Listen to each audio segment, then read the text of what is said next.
to We Want Picks. Jacob and I are going to break down the entire UFC Vegas 70 fight card, giving you our picks, our predictions, and our bets, and our DraftKings fantasy plays. Before we talk about this week, let's spend 2 minutes and talk about last week.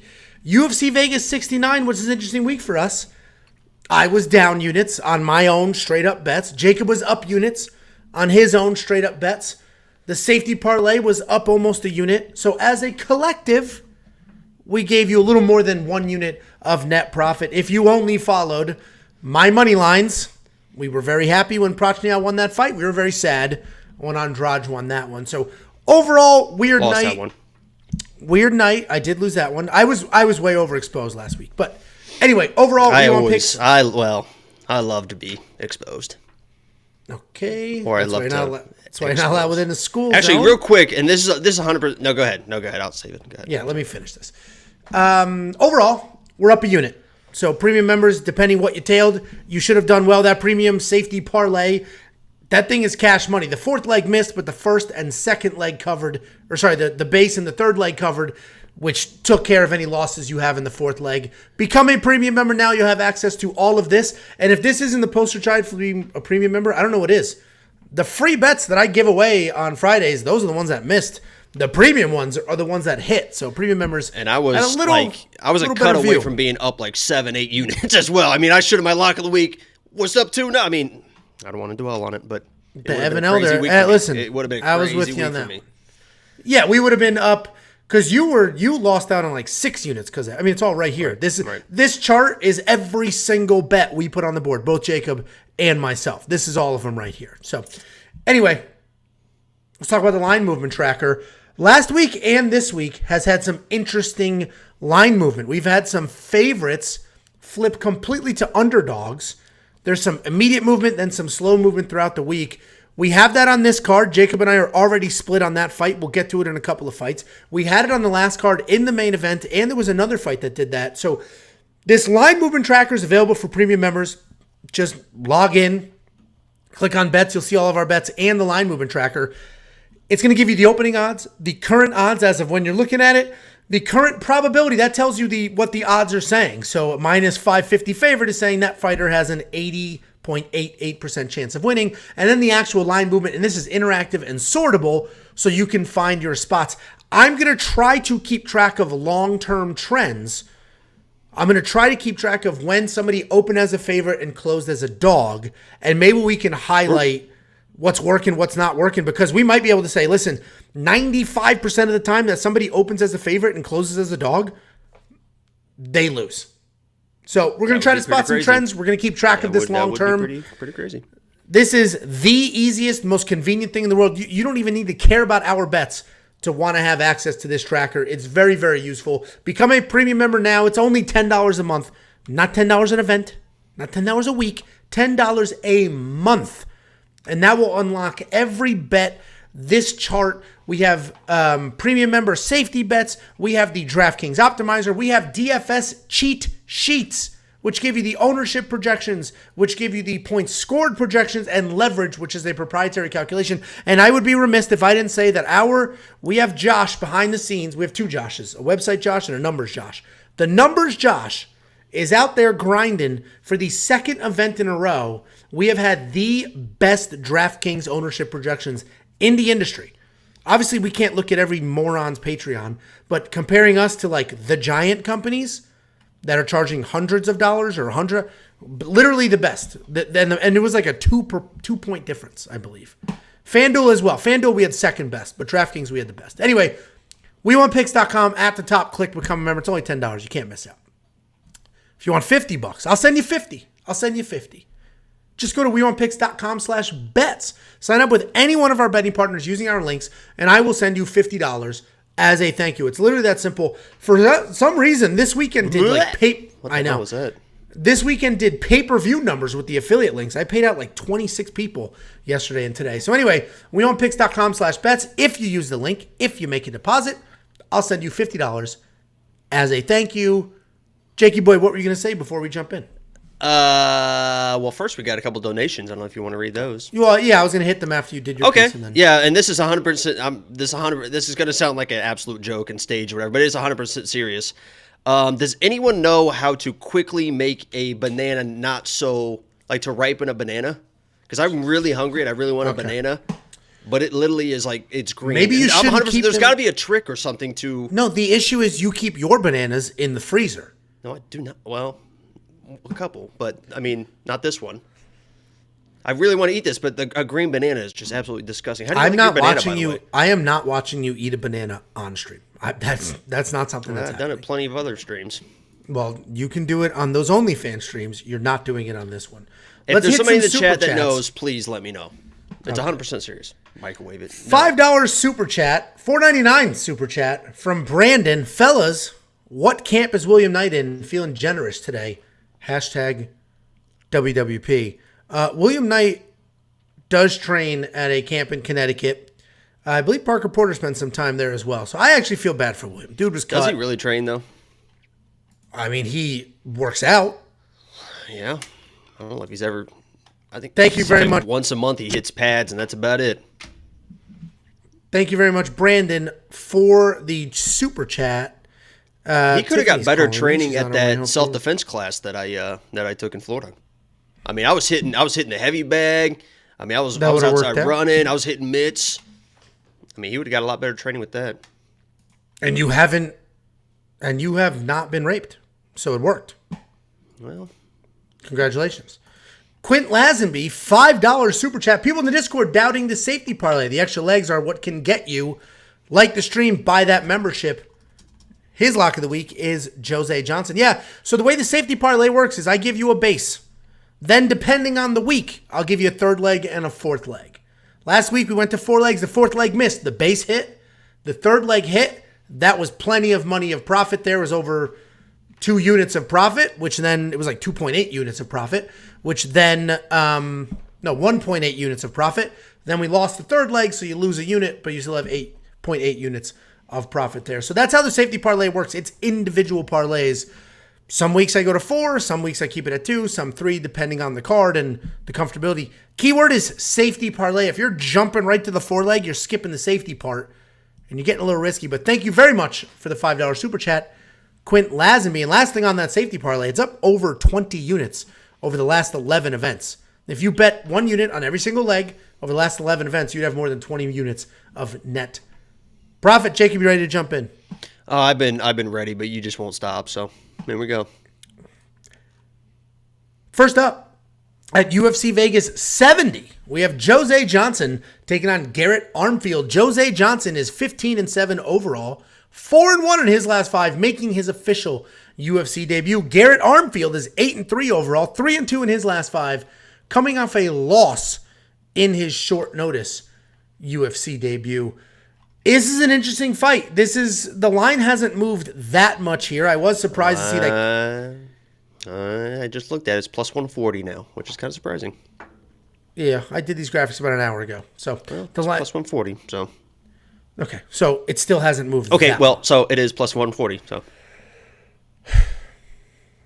Garrett Armfield, it's an interesting matchup. He's coming off that loss in his UFC debut where he was taken down twice and submitted by David Onama, who's a power puncher. So a lot of people didn't see that coming. But overall, Garrett's technical striker. He doubles up his jab pretty well, switches his stance. But he's a solid grappler. He's got some good wrestling offense. He should use it. He should probably use it in this fight. Jose Johnson's a long, lanky Muay Thai striker. He uses his length pretty well. He likes to come forward. He likes to control the center with speed and length. And he does have some nice teep kicks in there as well. His clinch work it's okay. He's got traditional boxing and he touches people up. Does not have the best takedown defense, and that is why I like Garrett Armfield here. I think Garrett can get it done with come forward pressure. He does have to wrestle. He has to get to those legs. He has to get it to the ground. If he's just going to stay standing or get into a firefight, which sometimes he does get into firefights, then he can be in some trouble because Jose Johnson has some of the most disgusting knockouts that you will ever see watching tape breaking down a fight. So if Garrett can avoid those exchanges, dive at some legs and get the wrestling going, Garrett's going to be the pick. Well, he is the pick, but that's going to be his path to victory. What do you think, Jakey boy? Yeah, I'm going to tell you exactly how this fight's going to play out. And feel free to check back and watch this after the fight. This is exactly how it's going to play out. So they're going to start off the feet, obviously. Garrett's going to mess around with the hands. He's going to try and strike with this guy, JJ, I'll call him. We haven't determined if it's Jose or Jose, but I'll call him JJ. He's going to try to strike with Jose. He's going to feel the power, right? He's going to start feeling the power.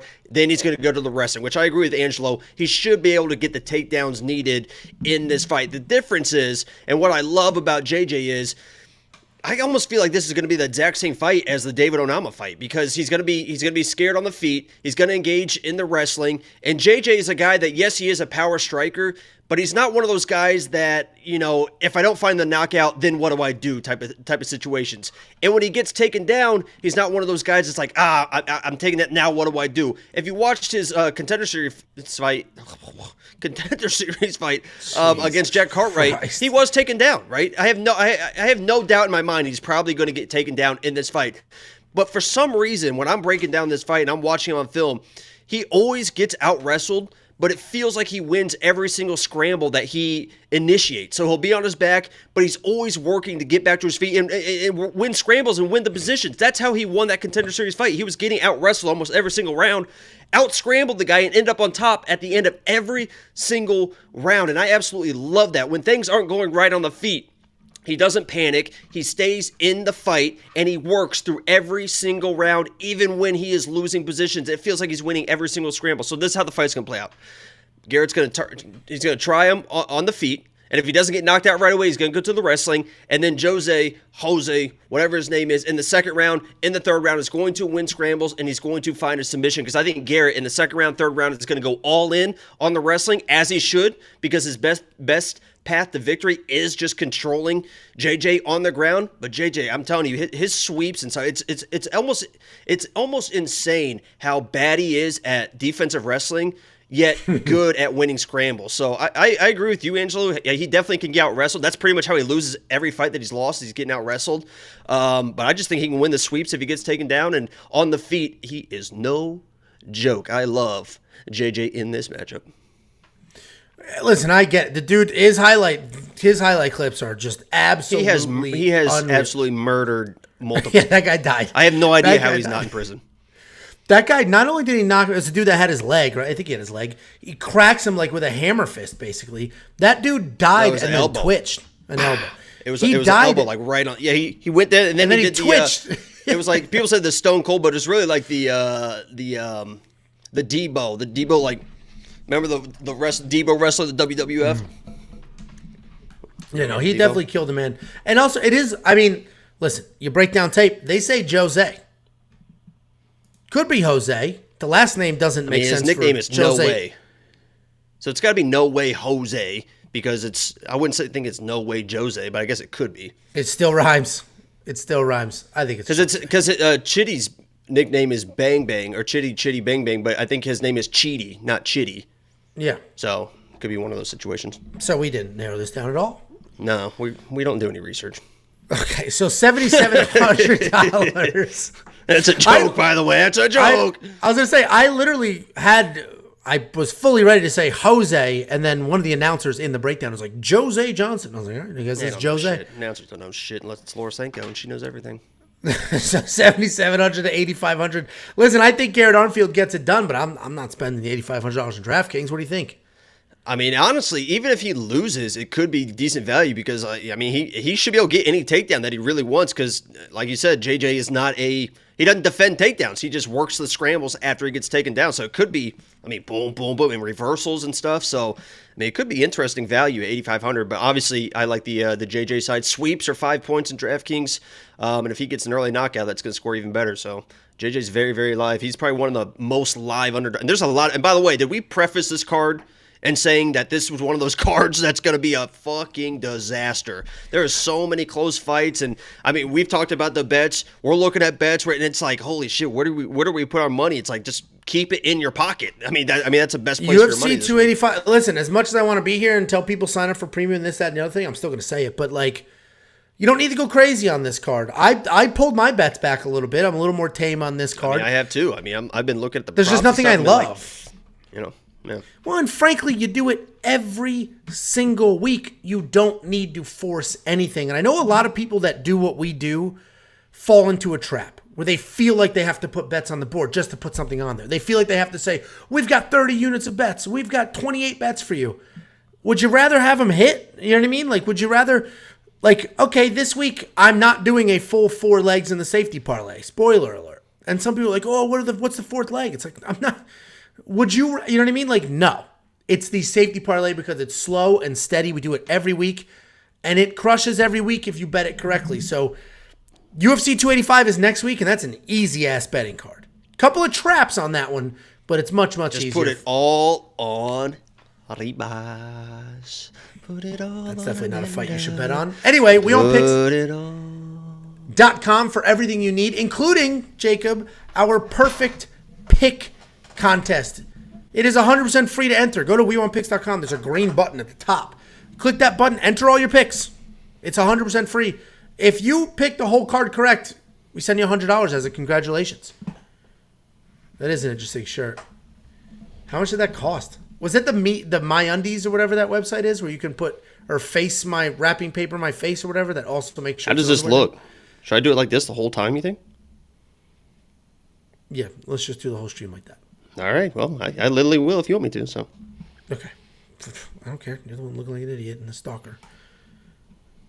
Next up, at UFC Vegas 70, we have Hailey Cowan taking on Ailin Perez. Hailey Cowan, 7-2 overall, 4-1 in her last 5, making her official UFC debut after a close Contender Series win. Ailin Perez, 7-2 overall as well, 3-2 in her last 5, coming off the loss in her UFC debut. Ailin Perez, we have seen her twerk everywhere, at the weigh-ins, on Instagram, on Twitter. Before her last fight where she got beat up. She lost that fight. She got smacked around. She got stopped. She lost that fight. That's what Ailin Perez does. Outside of the twerking, though, she's stupid tough. She's mostly a grappler. When she's striking, she's got a decent jab. She uses it to come forward. She walks people down. But her grappling is solid. She's big. She's strong. She can bully people to the ground. She uses trips and drags. And once she hits the ground, she's actually pretty measured and pretty controlled. She's taking on Hailey Cowan. Hailey Cowan is big, strong. She's long. She's powerful. She is a striker. She'll wrestle when she needs to. She's light on her feet. She's got a traditional kickboxing type style, and she uses that to close distance and work against the cage. Her offensive takedowns are just okay. But her takedown defense, I was very, very impressed with her takedown defense. She will scramble really well. She'll use whizzers and inside trips to just keep herself on her feet. She's athletic, powerful, fast. Of these two, Hailey Cowan is by far the better athlete. Straight up MMA skill-wise, Ailin Perez is probably the more skilled MMA fighter. But I like Hailey here. This is one of those interesting fights. She was a plus 130 dog. She's now a minus 130 favorite. Ailin Perez went from the favorite to the underdog. This was a full flip.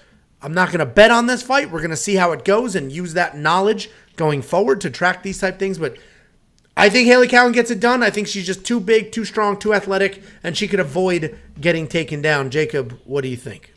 Yeah, so this basically comes down to what people remember from the Ailin Perez Stephanie Egger fight, and I got caught up in that as well. I mean, when I remember in my mind of that fight, as you mentioned, it was the twerking, it was the nonsense, and then it was she just getting dominated in the octagon. That's not what happened. I mean, that literally is not what happened. She came in, got a takedown, was getting some sweeps. What she struggled with in that fight, I mean, I thought she looked fantastic in that fight, except for the judo of Stephanie Egger. And Hailey just does, I mean, she literally does not have that level of judo. So when they get in those clinch positions where Ailin was, about to get those takedowns on Stephanie, she was inside trip, she was headlock taken down and controlled in that way.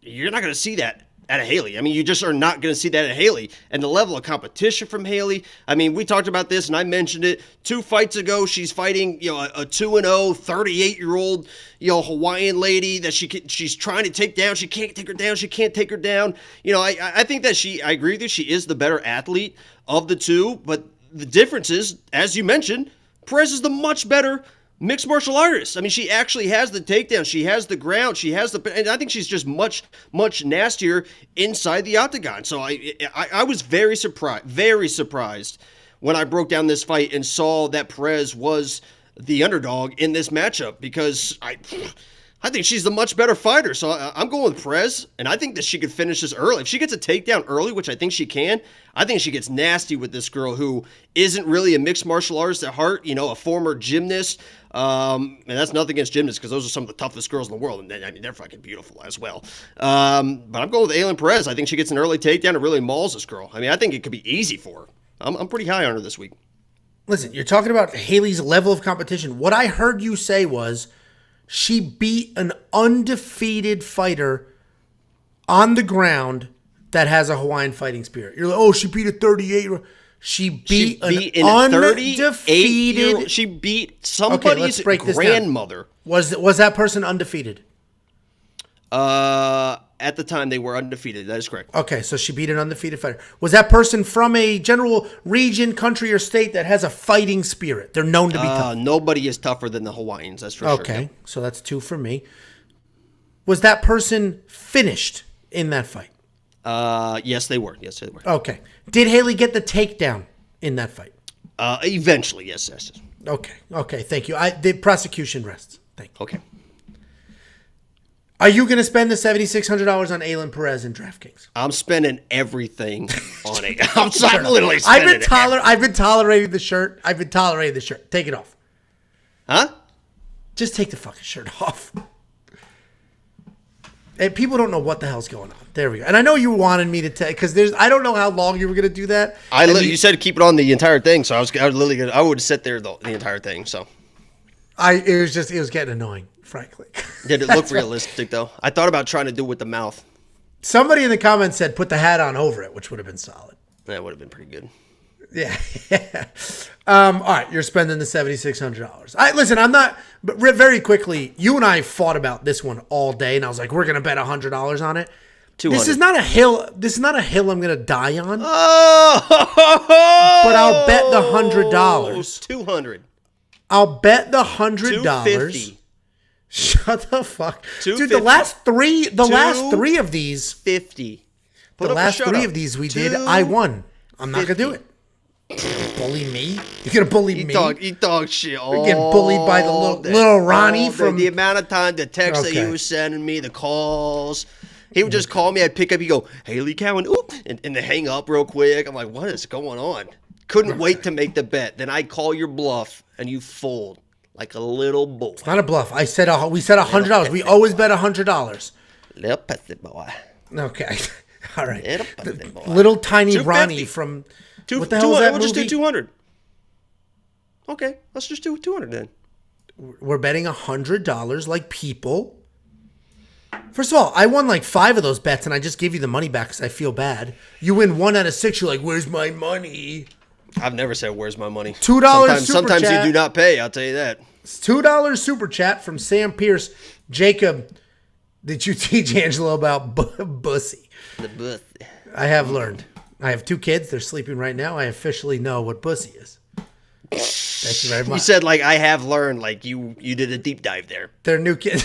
You did a deep dive. I have learned everything about the bussy. Why does it look wet? What? What? Yours get wet? You've seen wet ones? Still green. Just an update on the banana. We'll see what it looks like. Oh, that'll be fun. Frozen, what if I put it? salad. What if I just hung it right here? We'll watch it ripen together. Yeah, that sounds like a blast. That sounds like a blast. Anyway, I do think Hailey Cowan wins this fight. I am willing to spend $100 against you. No more. And I am willing to spend $250 against you, but you don't have the confidence I You're have, so. more confident in yours than mine. We're still on the opposite side. If you were that confident, you would just take the 100, but you're not. You're trying to bully me out of the bet. No, I'm not. If you accepted the bet, we would have the bet. What do you mean bully you out of the bet? I said I put a monetary something out there in front of you, you won't accept it. If you accept it, it's not like I'm going to be like, oh, no, actually, I just changed my mind. I said 250, so take 250. It's the equivalent of bluffing with an all-in in poker. Oh, no, I'm all in, hoping nobody matches it. That's what you're doing. But if they match, with the then $250. Correct, but I'm not. I'm all in with fucking pocket aces, you stupid asshole. I'm not bluffing 7-2 offsuit. I'm not bluffing just to be clear, I have the fucking nuts. Just to be clear, you are positive Ailin Perez wins this fight, but will not bet me $100. I just want to make sure that is your official stance. No, I've already said yes to 100. I'm trying to make it. Oh, okay, 100. Oh, done 100. I thought you were like, no, I'll only do 250. No, I will bet whatever you want. Add a few zeros. I don't give a fuck. Add a comma. $1.99 super chat from Evan Mouse. Shimaev post Ramadan. Who's he fighting? This is going to derail the shit out of us. Hopefully Robert Whitaker. Call in on Thursday. Thursday we're doing a call-in show. You can call in, you can chat, you can hang out with the crew. Call in on Thursday. Thank you for the super chat. Successful show on YouTube. It is solid. People love calling in. They love chatting. It's nonstop. We need an operator to screen the calls. The old school, the ting ting. I can't believe that was actually a thing. Like literally, like ting ting with the cables. You know, ting ting ting, connecting calls that way. I've only seen it in movies, but I imagine that it's. It's a real thing. That's literally how it was done. All right, are we done with this breakdown? I think Ailin Perez $7,600 is actually probably not the worst play in DraftKings. I would not spend $86 on UFC debut Hailey Cowan. That I would not do because Ailin Perez is tough as hell. I think she loses this fight, but she's not going to get stopped if she loses. She takes her beating. She takes her beatings. She's very tough. Okay. We're good. If we have a mod right now, some bot is promoting some like stupid ass software. Just it must be on like Facebook or something. It's not on YouTube. Oh, it's on Twitch. Yeah, that's all right. It's on Twitch. Next up, at UFC Vegas 70, we have a Rafael Alves taking on Nurullo. Jason Nurullo. Aliev. Rafael Alves is 20-11 overall. He's 3-2 in his last 5. He is coming off that loss to Drew Dober. Nurullo Aliev is 8-0 overall. Undefeated in his career, coming off the stoppage win in his Contender Series fight. Before I do my breakdown, Jacob, pull up that clip of the Rafael Alves Drew Dober punch. You always have that ready to go somehow. Oh, because it's always I'll talk while you pull it up. Oh, can't wait to hear it. Thank you so much. This is going to be an interesting fight. And the comment section... I got it. Well, wait till I say it. The comment section has been interesting this week because, as we all know, Ash Kebab ended up being a big dud. He was going up in weight, had a long layoff. I mean, I said wait. He ended up being a dud. And a lot of people now think all UFC newcomers are duds. I don't think that Nurullo Aliev is going to be a dud. People call him Baby Khabib. He's not Khabib. He's not Khabib. Similar style. He'll just come forward, wrestle nonstop. He actually kind of looks like the dude. But he's not at that level, right? His wrestling isn't as good. His cardio isn't as good. He's not as relentless. But he will come forward. He does have a high wrestling pressure style. Decent striking, right? He's a little light on his feet. He'll pump his jab, and then he'll work the takedowns. His takedowns are powerful. They are relentless, but they're not fast. He's not just going to shoot a blast Jordan Burroughs double up the middle. He's going to work the body. Then, it's going to be a lot of transitions there before he gets you down. But he will stick to the wrestling, and he's fighting Rafael Alves. This dude is exciting. He comes out every fight looking for a finish. He's flashy. He's got speed. He's got power. He is a finisher. But if he doesn't finish, we have seen him slow down. And, as fights go on, it starts to fade a little bit. He's coming off that loss to Drew Dober, where Jacob's about to show you he landed the cleanest punch ever. Boom. Did you see how clean that left hook was? Boom. Drew Dober did not care, didn't move. Okay. That exact same punch lands on anybody else, almost in any other weight class. And that's a very different outcome. Not me. I don't think that would work against Aliev because I think Aliev's just going to duck underneath and shoot. I like Aliev here. I think minus 210 is still reasonable, and he's all the way down to minus 179. So the line has moved down a little bit. I get it. I think some people have some worries after last week's UFC debut bust. I think people recognize that Rafael Alves is tough, but I think this is going to look like the Rafael Alves Damir Ismagulov fight where Alves was just sort of dominated with the wrestling. And I think that's going to happen here as well. So I like Nurullo Aliev here, but I do recognize that Rafael Alves is a dangerous, fun guy to watch. What do you think, Jackie Boy? Yeah, calling him Baby Khabib might literally be the most disrespectful shit ever to Khabib, because when I'm watching this dude, I do not see that at all. I think it's on his. I think they say it based on his looks. I think they say it based on the looks, and he's supposed to be this dominant. I do not see that at all. When I'm watching this guy, yeah, he can wrestle. Yeah, he can get takedowns. But his control seems pretty lackluster to me. And this is against regional people. I know, like, they're regional Russians, so people think that, like, they're better than what they probably are. But, you know, I'm seeing a guy that, yeah, he can get takedowns. Yeah, he can get some control, but people are getting up. I don't see dominant wrestling. I don't see him holding people down like you see Islam and Khabib, just completely just overwhelming, dominating people on the ground. I was watching one fight against a regional guy in the second round. Like 2:30 left in the second round. The guy gets back to his feet after a takedown, and this dude, Jason Nurullo, is like circling out, looking at the clock, kind of jogging away, doesn't want to shoot another takedown. It's like, oh, that's a red flag. And this is still a kid. I mean, this guy's 23 years old. This is still an absolute kid. He doesn't even have his man body against a guy that has one of the biggest man bodies I've ever seen in Rafael Alves. I mean, Rafael Alves is the most explosive guy in the entire world. What I fear is that Rafael is going, because he loves guillotines, right? And he has a very, very good guillotine. My fear is that he's just trying to catch this guy on entries, does get on his back, and then really can't get up. I still think eventually, like especially early on, he's able to win sweeps and get back to his feet.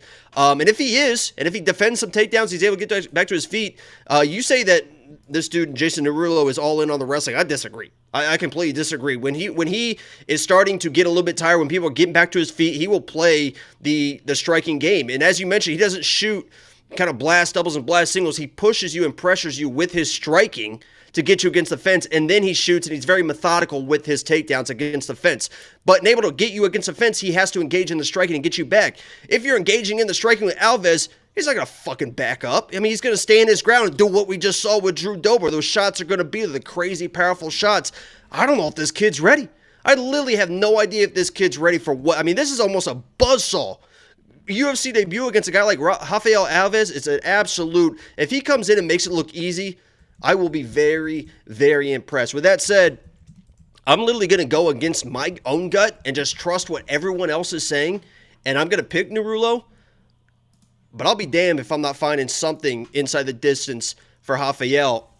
I have something for premium members, and I think it's a fantastic bet, but I'm going to go with Nurullo because everyone's telling me that he's going to dominate, but, you know, fuck, man. I don't see it. I literally don't see it at all. I don't see it at all. Well, then why would you go against your gut? Just make your pick Rafael Alves. No, I mean, everyone says it's Nurullo, so okay. No blood on my hands. Not my beta move. Real beta move that is. Real beta move. This is just so how typical Jacob is this? You want to bet? I have bets on Nurullo, so I have already done that. I'm not going to go with the crowd. I'm an adult man who makes his own decisions. $7,400, you going to spend that in DraftKings since you think he wins? If he wins, I have to imagine you will.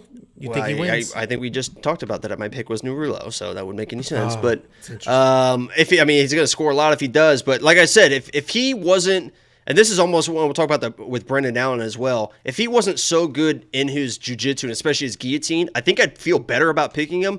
But I just feel like he's going to default to that thinking, and maybe he could get it. I mean, he might pull it off, but I just hate when people have such a good guillotine against such good wrestlers because, I mean, if you guys watch the live streams, every time somebody pulls a guillotine on a live stream, I'm like, you fucking idiot. Stop pulling fucking guillotines. I hate it. It's the worst move ever. It's such a bailout move, man. I hate when people go against their gut. That's a bailout move. I think this, but everybody says that. That's a bailout move. I'm going to go with the crowd. Talking about bailout moves. What an absolute. This is your king. This is the king of the basement, people. This is him. Wow. Well, everybody said, so I'm going to do the same. Absolute beta. Anyway, So no to the DraftKings. And I agree with you with the guillotine nonsense. 100%. It's absurd. Nobody gets them. Not nowadays. Not like that. Except very rare. Unless somebody's hurt or desperate. If they're tired or if they're desperate, that's when people get it. Like if you sting somebody and then they take a bad shot, guillotine will be there. But when somebody's just taking a clean shot, get the fuck off the neck and defend the takedown like a man. Jesus. The only people getting guillotines is when side kebab there. That's a nasty guillotine. Yeah, that's a nasty guillotine. And that dude got. I can't believe he got cut. Saeed Yokub. I didn't watch the thing. He's like going on this podcast to tell the whole story, which means it was a money negotiation. And he was on the wrong side of it. Yeah. Like they didn't just cut him. His contract was up. I'm sure they offered him something. He didn't like it. They went back and forth and like, all right, well then goodbye. Jacob's a bailout, but so is Angelo with that 250 bet. That's for sure. I literally made the bet. I didn't go against my gut. I didn't quadruple down on something. My gut was she's going to win. I'm willing to put money behind it. And that was it. So no, I didn't go against my gut. You did. People have spoken. It's an absolute clown show. I mean, the line movement, this is another one. We're going to track. This is just slight movement. This is not a lot of movement. It's just slight movement. So once this week is over, I'm going to track every single, the line movement and what the movement actually meant. If anything, there may be no trend whatsoever. Or there may be trends that we can spot and say, hey, anytime we see line movement on 5% or more, this is actually what ends up happening. I don't know. We'll track it long term. We'll keep you guys updated. We'll go from there. We'll probably add some sort of analysis for premium members next to the chart. So premium members, you have full access to the line movement tracker, full access to the DraftKings optimizer, full access to all of our bets, all of our picks, the fantasy cheat sheets, literally everything. We have comprehensive breakdowns for FanDuel, DraftKings, Prize Picks, Underdog Fantasy, literally everything you could ever imagine. There is not a single person out there with a Patreon, with a premium, with a tout service that has anything near what we have, and they definitely aren't doing it for $10. One of our competitors... our value is like Jessica Andrade's OnlyFans. I mean, it's more than what you think it is. But how about her? I mean, she literally says she lost the fight because her titty fell out. No, she said, yeah. I mean, that was. Listen, don't get me started on that nonsense. Anyway, very quickly. I mean, that's literally what she said. My fucking boob fell out and I couldn't focus. She just went crazy.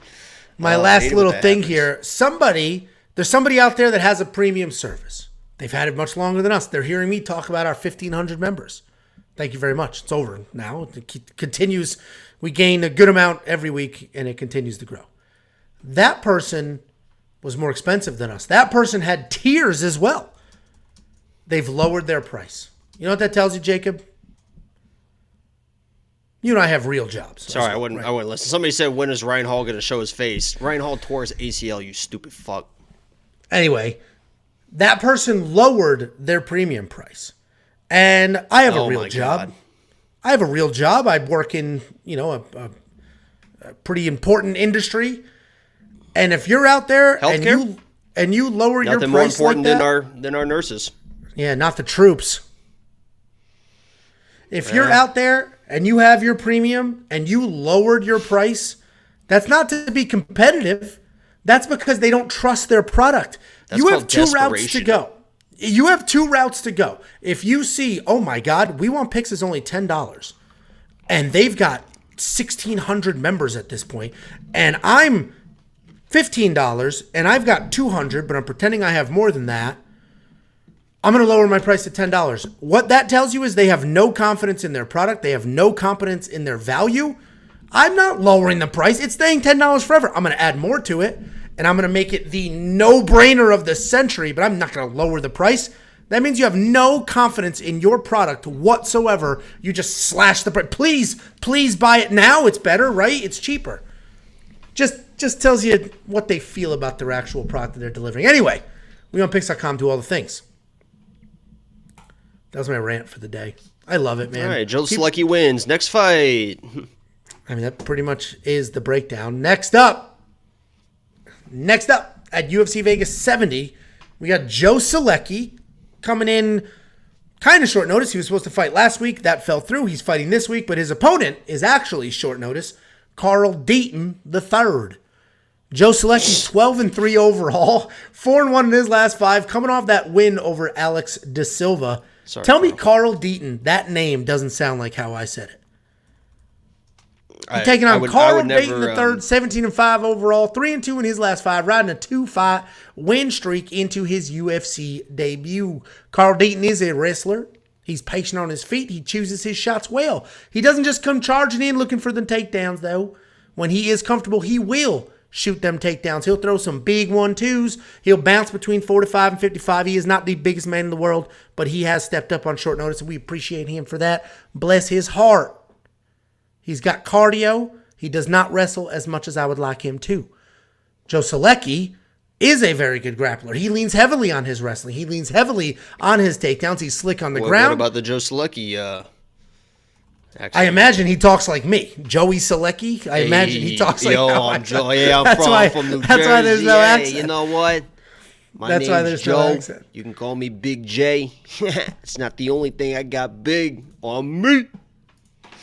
That accent's like getting worse and worse. Anyway, Joe, this comment is actually spectacular. I don't like to just pin random comments. He's talking about how Carl Deaton looks. Yeah, I don't like to disrespect people like that. Okay, yeah, Jacob's got no sense of humor today. What an absolute no spine and no sense of humor today. What a stream for Jacob. I do have scoliosis. Honestly, I picture your skinny, pale, red ass in that scoliosis box. You picture my skinny, pale, red ass? Holy shit. In the scoliosis box God. in you middle heard it here school. First, folks. Okay. Oh, my God. Anyway. HR in here? Joe Solecki's a dominant grappler. He was dropped in that win over Alex De Silva's. Chin can be questioned at times, but, I mean, we've got a short notice fight here. It's grappler versus grappler, essentially. Joe Solecki's going to have the better striking and the better grappling. He should absolutely be able to get this done. I don't think there's much to it than that. What do you think, Jakey boy? Yeah, I agree. $9,400 in DraftKings, probably worth it. I do think this is a finishable fight. What do you think? Yeah, the only pause, I guess, is that Joe Solecki, he was knocked down in 30 seconds of his last fight. And I know that he's not a jiu-jitsu nerd because we were just talking about the guys that pull guillotine, the jiu-jitsu nerds pulling guard and all this stuff with the trying to fight off their back. But when he was knocked down, he was a little bit of a jiu-jitsu nerd. I mean, there is 100% he played that game. And it was against a... But he was knocked down. He was knocked down, but he didn't... I mean, he was playing that game, trying to do his omoplata to the triangle, to the arm. I mean, he was trying to do that, and I know it was against a formidable opponent, so it wasn't like he can just, get back to his feet. But you would have liked to see a little bit more of sweeps to get out of that position. That's a little bit pause of the cause, but, against a guy like Carl Deaton, who is a little bit, I don't want to say dominant on the ground, but he's decent. I mean, he knows what he's doing on the ground. Yeah. And he does throw a little bit wild sometimes. I mean, and sometimes these regional guys, the short notice guys, they take chances. The shots are a little bit unorthodox, right? I mean, you're used to sparring with people that know if he's throwing this is coming next. Sometimes these regionals guys are a little bit more looping. They come at a little bit different angles, and Joe has shown that he can get knocked down, and he's definitely not like an undefeated fighter, but he should get the takedowns. Probably find the finish as well. So with that being said, short notice, with the amount of favorites on this card that you can't really trust, I would say, he's probably one that you can absolutely trust. He's the most trustworthy guy in this entire card. And he's still, in my mind, he's still like, there's in the back of my mind, I'm just like, yeah, you never, I mean, it was literally the last fight. I mean, 30 seconds in, poof, oh, shit. We, 100%. No, you and I'm very, very confident in Joe Solecki, but that's because it's short notice. It's because it's against a UFC debut. All of those things. You and I are on the same page. He's probably worth the $9,400. He probably wins inside the distance. I'm not going to bet that, but I do think he gets it done. So we have a couple of super chats. $4.99 from Sam Pierce. Is this a great fight to captain and have it either way? Also, are you guys ever going to do a Captain DK content? Couple things, Sammy boy. Thank you for the super chat. Premium members vote for the next feature that they want. That's how we continue to add features, add functionality. The last big vote, I believe, maybe this was 2 ago. I don't know. We're constantly rolling out features. The last big vote was live bets for the pay-per-views.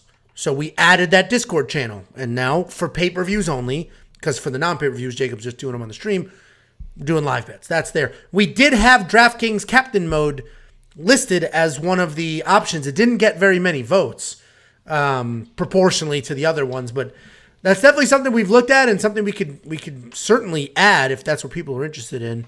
And then we have $20, $19.99 from Joey T.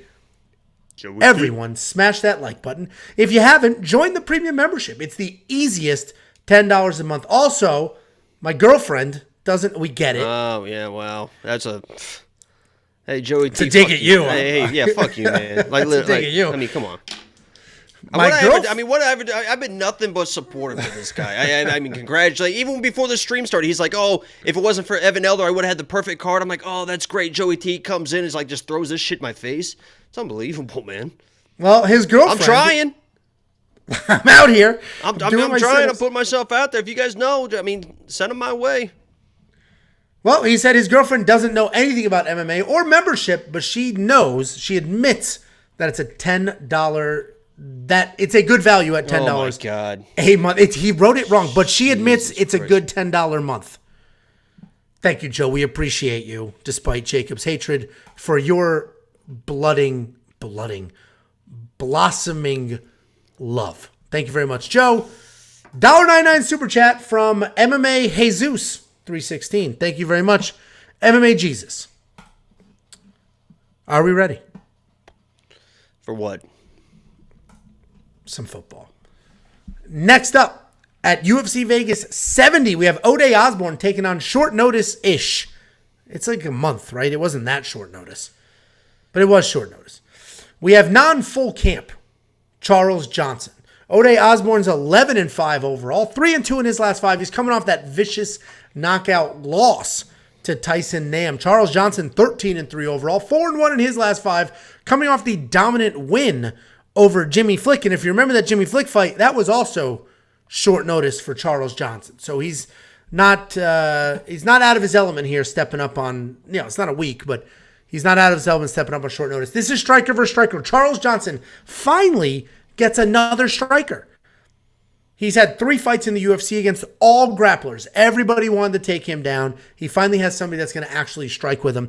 Ode's a southpaw guy. He uses range well to keep people at the end of his punches. He has a ton of power, great finishing ability, especially at this weight class of 125. He's got 4 wins in the UFC with takedowns in 2 of them.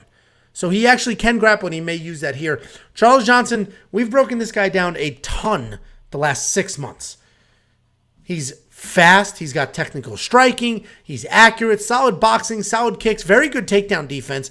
He's got some solid power outside the UFC. We have not seen that power yet. But if you go back to his non-UFC fights, he does have some power there. And he's coming off that win over Jimmy Flick where he was actually taken down, but he instantly reversed and looked pretty good there. I like Charles Johnson in this fight. I am not betting on Charles Johnson. He's not the safety parlay. I don't trust him that much in this matchup. We just have not seen him versus another striker in the UFC just yet. Ode Osbourne is very good. He's powerful. He's fast. Like, okay, he lost to Tyson Nam, who hits like a freight train, and he lost to Manel Kopp, who's phenomenal, and he was dominating. I get it, he lost in the first round, but he was dominating up until that flying knee. So Ode Osbourne is very good, very dangerous.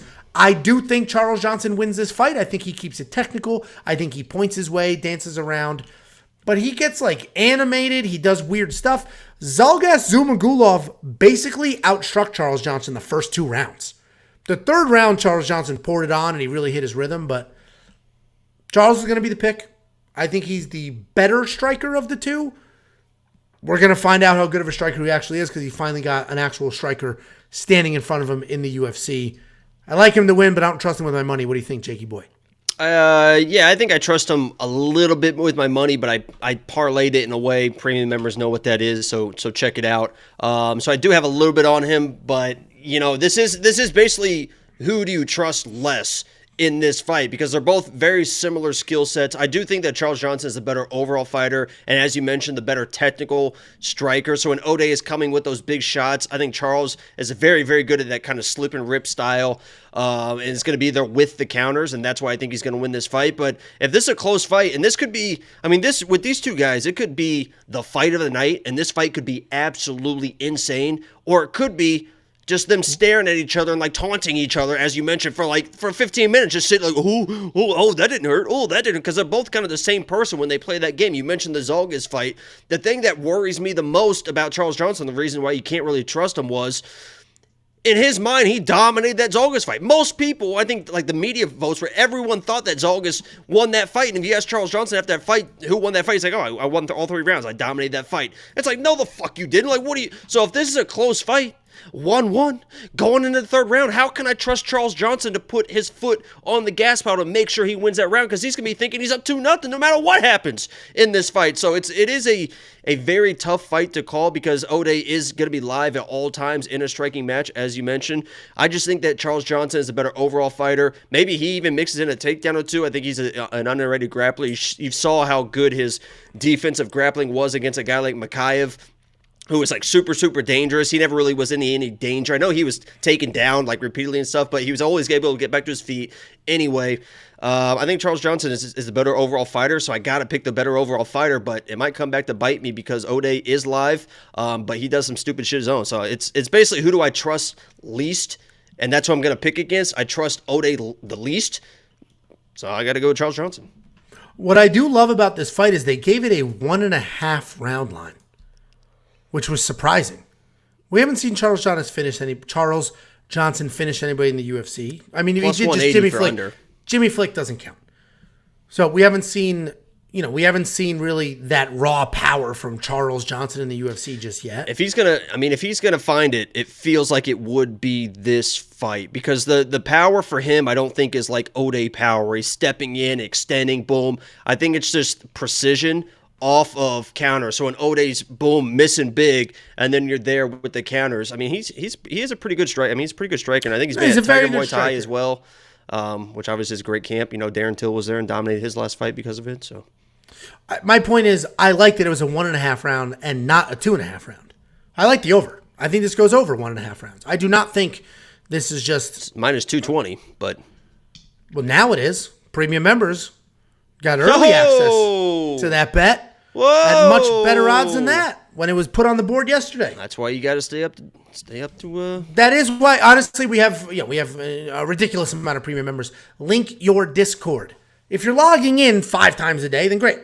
If you're not, link your Discord so that you get alerts when we place bets. I placed that 1.5 round line. I don't have the odds in front of me, but it was like minus 130 or something stupid like that. Mm-hmm. I placed that bet last night, minutes after it dropped.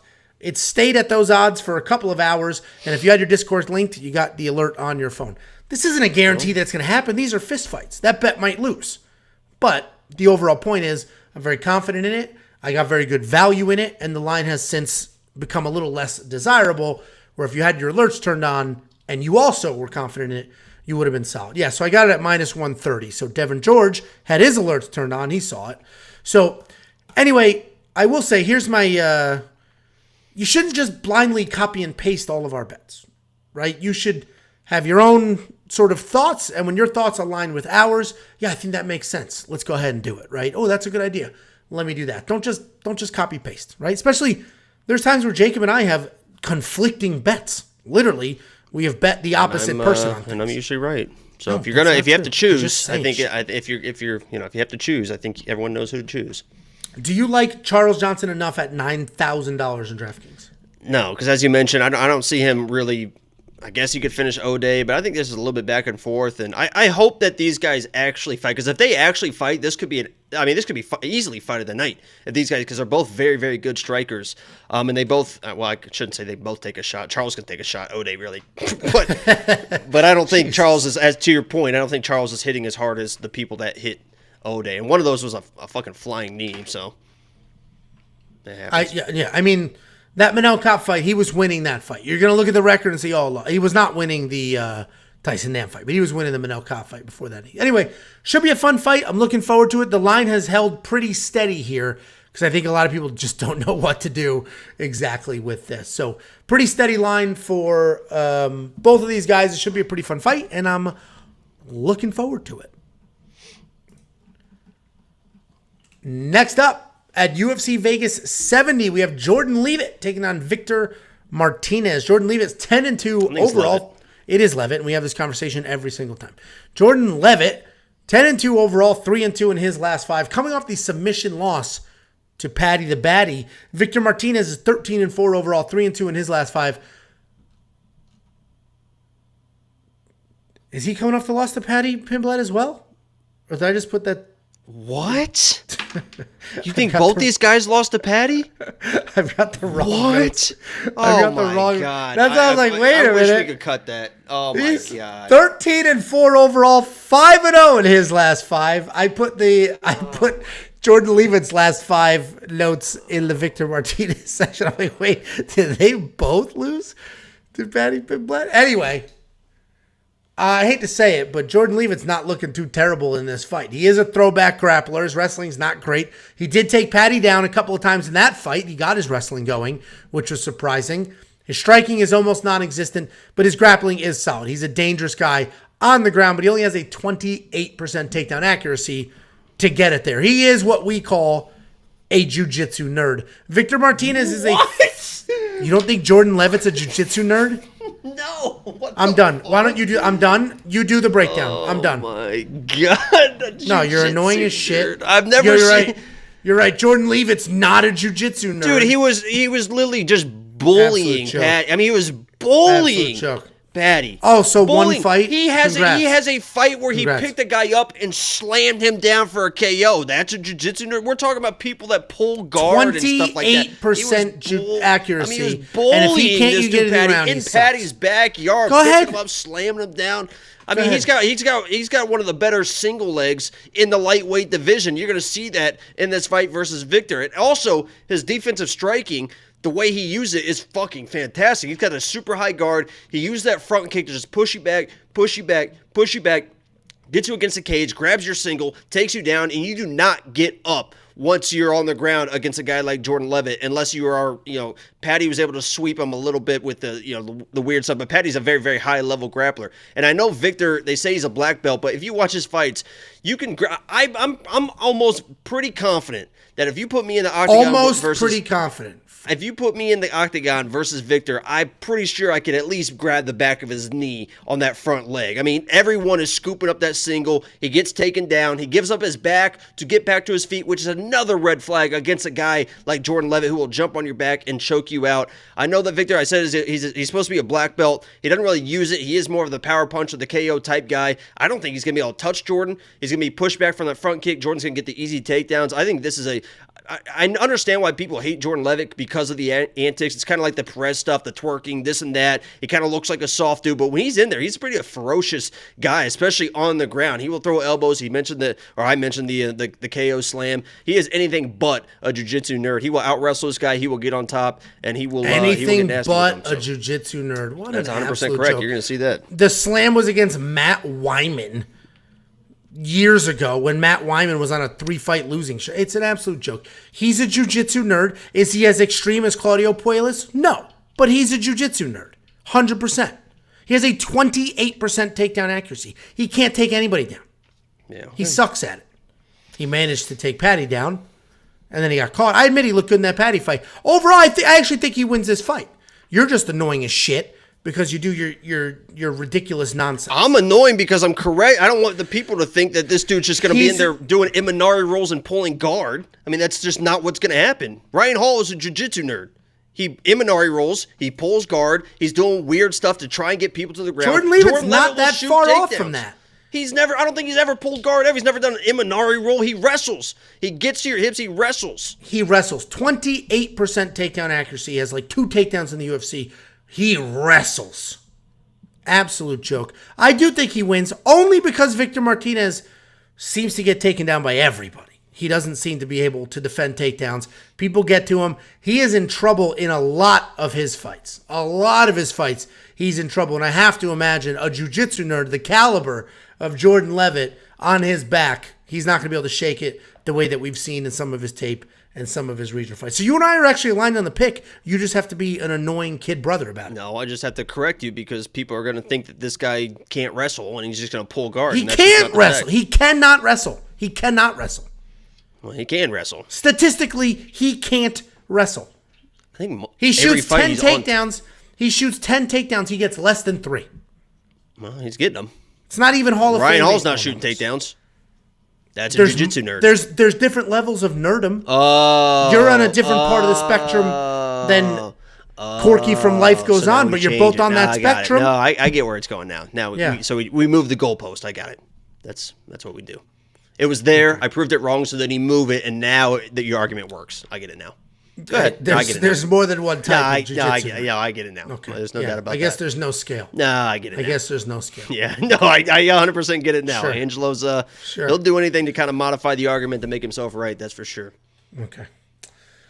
Anyway, we both think Jordan Leavitt wins despite the argument Leavitt. for some reason. No, fuck, it's Leavitt now. No, you leave it. I'm a Leavitt. Yeah, that's exactly right. He is the underdog. The line has flipped. This is another fight on this card where this line is flipped. You have the twerk parlay. You got Jordan Leavitt and Ailin Perez. Both of them opened as favorites and will close as underdogs. It wasn't my idea, but it's a great idea, and I do have the twerk parlay. Jordan Leavitt and Ailin Perez. It's either gonna be Vegas was right or the people are right. That's it. It's either Vegas or the public. And because Vegas said these two should win. Yeah, and usually the public is absolutely wrong. Not lately. Lately, yes. Usually the public has been correct. Is that what you said, or you said they're dumb? The public, you always fade the public. I agree, but they've been correct these last 2 weeks. We've seen the last 2 weeks. This is just off the top of my head. Like I said, we're going to do this analysis, but the last few weeks, just like with what's his name, the freaking bum that screwed up the fourth leg of the safety parlay, that the public was right on a lot of those. So we'll see. Twerk parlay. I'll be rooting for it. I have no money on Cowan other than against you. I'd rather your parlay 250, hit. right? I'd rather your parlay hit than me take the 100. Yeah, move on from that. I would. Because I'm a good friend. Well, I guess you're going to spend the $8,000 on the All-American wrestler, Jordan Leavitt? I absolutely am. I have bets on him as well. Check premium. Those are going to hit. Okay. All-American wrestler, Jordan Leavitt, will be in Jacob's DraftKings lineup. Probably the best. I mean, literally, it might be the best value on the card. I'm not even bullshitting at this point. We both think he wins this fight. We both think he has very good jiu-jitsu. You somehow think he's a phenomenal wrestler. I think he's a trash can with his 28%. I didn't say he's a phenomenal wrestler. I say he's not a jiu-jitsu. That was the argument. Now, again, you're changing the argument to try and make it sound like you're right. So, okay. Next up. Whoa! I didn't know you. What kind of picture is that? This is the only. That's not what I used for Quick Pick. I found an actual normal picture. I was not ready for that. What the fuck is going on? Next up at UFC Vegas 70, we have Jasmine Jasudavicius taking on Gabriella Fernandes. Gabriella Fernandes is 8-1 overall, 5-0 in her last 5 with 3 stoppage wins. Jasmine Jasudavicius is 7-2 overall, 3-2 in her last 5, coming off that loss to Natalia Silva. And this is an interesting fight. I do continue to go back and forth on this fight. I flip-flop like absolute crazy on this fight. Jasmine Jasudavicius, she's a grappler. She's an accomplished grappler. Granted, it's Canadian wrestling, but she's an accomplished wrestler, like national champion or something to that effect. She likes to get the takedown. She'll control your body. She'll throw heavy knees. She'll work takedowns from that clinch. She can scramble well. She just didn't put it together with Natalia Silva. Natalia Silva, she looked flat. She was taken down twice. She just did not look good in that fight at all. And she has antics. Like, she has antics in the case. She gets angry. She gets annoyed. Even if you watch, like, her Twitter videos, she's just like, she's a bro. She's a straight up bro. You talking about Jasmine? Yeah, Jasmine. Yeah, sorry for being passionate, I guess, about the sport. She's a straight up bro. She's passionate about mountain climbing as well. Just watch her Twitter videos. She's taking on Gabriella Fernandes. Powerful striker. She's big. She's strong. She's fast. She's technical. She's got solid striking, solid BJJ as well. Her takedown defense is just okay. But she's big. She's strong. She can defend most of the takedowns just with that. She does have very good BJJ. And like what Jacob was saying he's worried about in that Jason Nurullo fight, is what I'm worried about with Gabriella Fernandes. She is good at jiu-jitsu and will accept bottom. And Jasmine Jasudavicius is a wrestler. So Jasmine, if she's going to get the takedown, Gabriella is not going to be working for scrambles, not going to be trying to get back to her feet. She's just going to play that jiu-jitsu game, and Jasmine should be good enough to not get submitted. I'm so torn here because that narrative that I just said makes a ton of sense. Jasmine could take her down. Jasmine could hold her down, and Gabriella is not even going to try to stand up. She's just going to play the jiu-jitsu game. But in all reality, if we look at their last fight, Jasmine looked absolutely god-awful. She did not look good in that fight, and somebody as big, powerful, strong, fast as Gabriella could give her a hard time. I'm just gonna say Gabriella's the pick here. I'm not betting it. This should not be bet.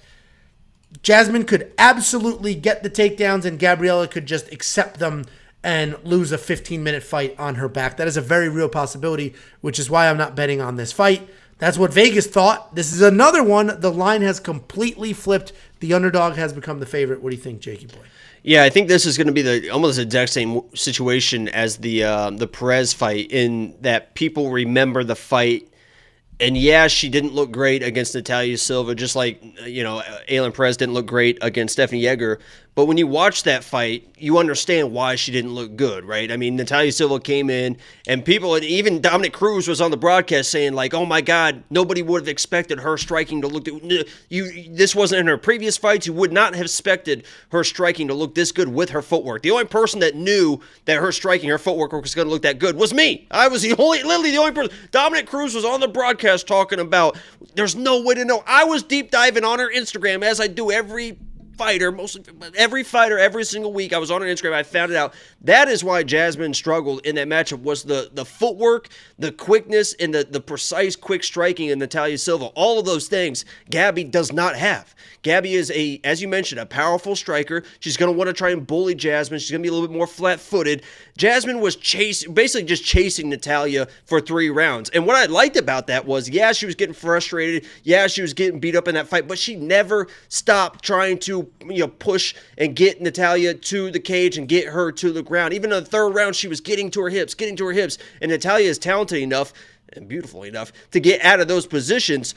But in this fight, Gabby is going to be standing there, and she's going to be right there for Jasmine to get the takedowns. And as you mentioned, Gabby is comfortable off her back, and she will try to fight off their back. I think that this isn't as confident as the Natalia Silva breakdown, or not the the Ailin Perez breakdown. I'm sorry, I got Natalia on my head 24/7. There's no doubt about that. But I'm not as confident as the Perez breakdown in this, and saying that Jasmine is going to completely dominate. But I think there's definitely a path to victory where people are going to remember that last fight a little bit. But this is a much different opponent. Styles make fights. I think Gabby's going to be there for the takedowns. Will accept the takedowns a little bit easier than Natalia will, and Jasmine can work that top game. And if she doesn't get submitted, which I don't think she will, I think she can just grind out this victory. I think it's going to be boring, but I think she's able to get the takedowns and just kind of grind her out for 15 minutes. This Gabby girl is big, is strong. Off her back, she probably is going to get a little bit tired. And Jasmine, even in that Natalia Silva fight, didn't seem to have any cardio issues. So I think she's just going to, I basically think that Jasmine's just going to outwork this girl to a victory. With that said, like I'm saying, listen to the breakdowns. I'm not putting money on Jasmine. I'm not, I'm picking her, but I'm not, it's not one of those confident. So don't say, oh my God, you picked Jasmine. I put, this, I wouldn't put any money on her, but if I'm making a pick right now, I think Jasmine can grind out this victory for sure. Yeah, I think, I don't disagree. This is not going to be an argument for me, right? You heard my breakdown. Either. I mean, you've lost the last 3. I don't blame you. Sure. Jasmine could absolutely win this with her grappling, or can struggle with the takedowns like she did in her last fight and just get absolutely pounded in the face. So, not touching it. Just watch the fight, refill your drink, hang out, and, frankly... Ripen your banana. Defrost, in your case. Defrost your banana. Still pretty green. I'm about to crack that thing open, though. I'm starving. Please. You've never been hungry in your life, so you don't get it, but... Please don't eat a banana on the live stream. Okay. Well, it's going to go in me one way or the other. The other is fine, off camera. Well, it's not going to be off camera, but... $8,400 in DraftKings, $7,800 in DraftKings. Are you spending that for either one of them? No. No, thanks. Jasmine is probably the better value, because if she does get her wrestling going, she could score some very real points. But I don't know if I'm going to shoot that look shot. Who's coming around. Look who's coming around. I just said I don't know if I'm going to shoot that shot. Guys, I do actually have a bet on this fight. It is round related based off the round prop. Head on over to WeWantPicks.com. At the top, click Become a Member. It's only $10 a month. You're going to get the bets. You're going to get the picks, the DraftKings optimizer, the line movement chart, the DFS cheat sheets, prize picks plays, underdog plays, and literally everything else for freaking $10 a month. Not a week, not an event. $10 a month, an entire month. You're going to get all of that. Plus future bets. I already have UFC 285 bets up there now. Wow. A couple of them. Yeah, I've got the safety parlay up there for next week, as well as a couple of money line bets. And you can 285 parlays are open, by the way. So WeWantPicks.com, $10 a month. Become a member. Can't go wrong. It's the best. It's the straight up best value in this space. And it's not just some trash city Patreon. It's not just some random post. It's a full fucking website. Well, it's like with interactive charts and data. It's like legit. I mean, it is something to behold for sure. Honestly, Josh should be very proud of himself. I'm not being sarcastic at all. It's hard to tell when you are. In my video, I literally, in my quick pick video, I'm literally like, even if you don't want to become a premium member, go look at the website, and you'll see that it is a very professional operation. This isn't fucking bullshit, as you mentioned, you know. Yeah, it's not just some plug and play Wix, Squarespace, or Patreon. It's not, it's a custom built, legitimate website. Next up, at UFC Vegas 70, we have Erick Gonzalez taking on Trevor Peek. Erick Gonzalez, 14-7 overall, 2-3 in his last 5, coming off back-to-back losses in the UFC. Trevor Peek, 7-0 overall, 5-0 obviously in his last 5. He's coming off the finish win on the Contender Series. Another interesting fight. A little bit of line movement, nothing really notable. Erick Gonzalez is a long striker. He uses his range pretty well. He likes to pick you apart at distance. He'll keep you there with front kicks, teep kicks, things like that. He'll take 2 steps back, then he'll lean forward, throw that jab, and just continue that cycle. If he can manage the range the whole time, he could absolutely pick people apart. But if you can close the distance and you can get him uncomfortable, he doesn't have an answer. He's coming off that loss to Terrence McKinney, where he actually cracked Terrence, but I think we're learning more and more that Terrence just gets cracked. Trevor Peek, he's a high-pressure guy. He only knows one pace. He keeps his hands open, literally open, doesn't close his fists. He keeps his hands open and just starts winging. He starts charging forward. If he's close, he's going to grab your legs. He's going to try to take you down. What were you watching? Holy shit. I clicked on Instagram for a second. All of a sudden, a video just started playing. I was so bored of what you were listening to or saying. Sorry about that. I mean, I pay you for this. I'm locked in now. It's ridiculous. Anyway, Trevor Peek, high intensity, comes forward, wild, fun, exciting, sloppy as hell. This dude is sloppy. He should absolutely win this fight. He should be able to come forward, be sloppy, stay in Erick's face, get takedowns, and get it done. He could probably win by finish. But I'm not betting money on somebody as wild and sloppy as Trevor Peek. Trevor Peek is the pick. Trevor Peek could absolutely win this fight quick, early, look like he's worth that minus 200 he opened at, look like he's worth that $8,900 in DraftKings. But he could also get smoked because he's just a sloppy wild man. I can't trust somebody like that with my money, but I will absolutely watch this fight. I will enjoy it.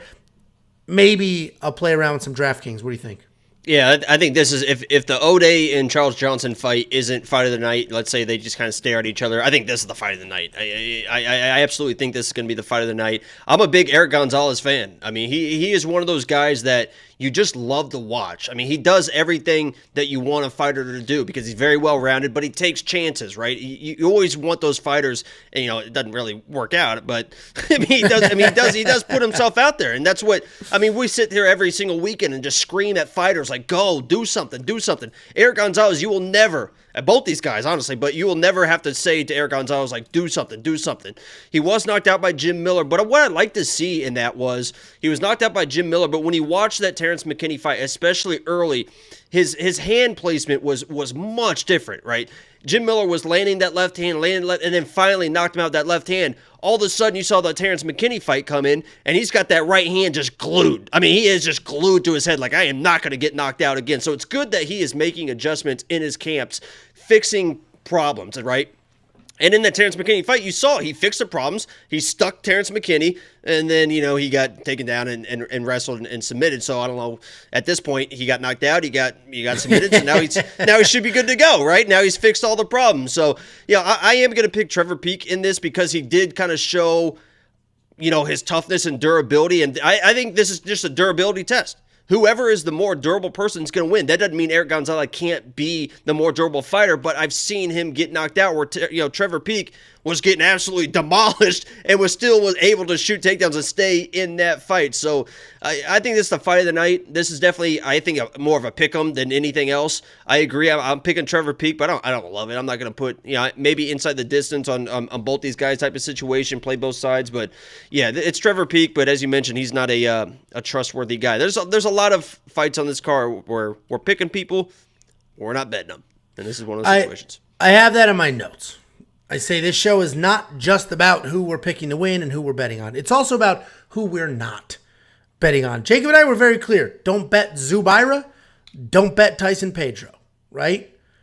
We were pretty clear. Like, hey, they should win. We picked them both to win, but we did not bet on them. And I was also very clear. Do not pick that fraud that fought Jamal Emmers as well. Ashkabov, you picked him to win, FYI. I had money on Jamal, so. Okay, you picked him to win. And I warn everyone, do not put money on that guy. Anyway, Trevor Peek should win this fight. I already see in the comments a few of you are like, Trevor Peek, Charles Johnson parlay. No. And he'll probably win. Don't. It feels like Erick Gonzalez is due for. I mean, he came in and knocked out by Jim Miller or submitted. It feels like he's due for a win. That's what I'll say. I'm going to watch the fight. I like him, man. I like him. I'm taking notes. Don't bet. I'm going to watch the fight. I'm looking forward to it. It should be really fun. No reason to bet it. Absolutely no reason to parlay the dude. I don't know why you would parlay somebody that wild. Because there's no other. I mean, there's not even when you're trying to put parlays together. You mentioned with the safety parlay and stuff. There's just not a lot of pieces, and people are just trying to force stuff. That's what people do. They force it. Yeah, save your money for as much as I want you to pay the $10 and unlock everything. First of all, the fantasy content alone is worth it. The DraftKings optimizer, all that stuff. But the banana videos. Yep. I'm about to crack it open. I'm starving. Surprised you don't buy those little tiny bananas to make yourself look bigger like you do. Those are called plantains. Plantains.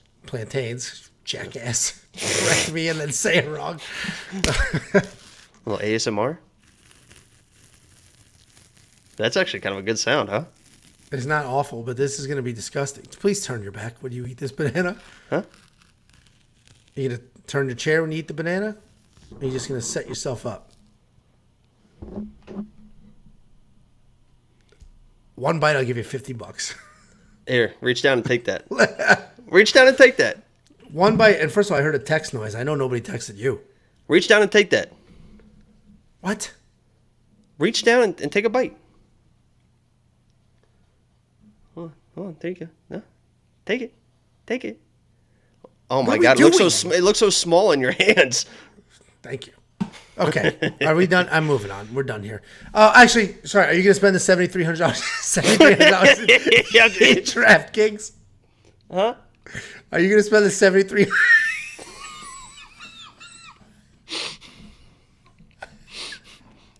Oh, it tastes like shit. Hiding it was worse. It's like chewy. Oh my God, it's awful. I gotta spit it out now. I can't even fucking eat that shit. Okay, I'm not going to spend the $8,900 on Trevor Peek and DraftKings for my cash lineup, but for your tournament lineup, he may be worth it because he may score well if he gets a takedown, if he gets a stoppage, if he knocks him out on his feet. There's a lot going on there. You going to spend the $7,300 on Erick Gonzalez? No, I'm not putting either one of these guys in. Yeah, the problem is I wish this was like closer to even because I think one of these people is going to score a ton of points. I think this fight does not go the distance. I think it's a wild fight. Both of them are finishers, and somebody's going to get finished, frankly. What are the odds on the under 2.5? Or this is a 1.5 line, isn't it? Yeah, and it's like minus 180 or something like that. This card has more minus 185. Yeah, this card has more 1.5 lines than I've ever seen. Does not go the distance. Minus 500. Trevor Peak, KO, TKO, plus 110. Erick Gonzalez, plus 275.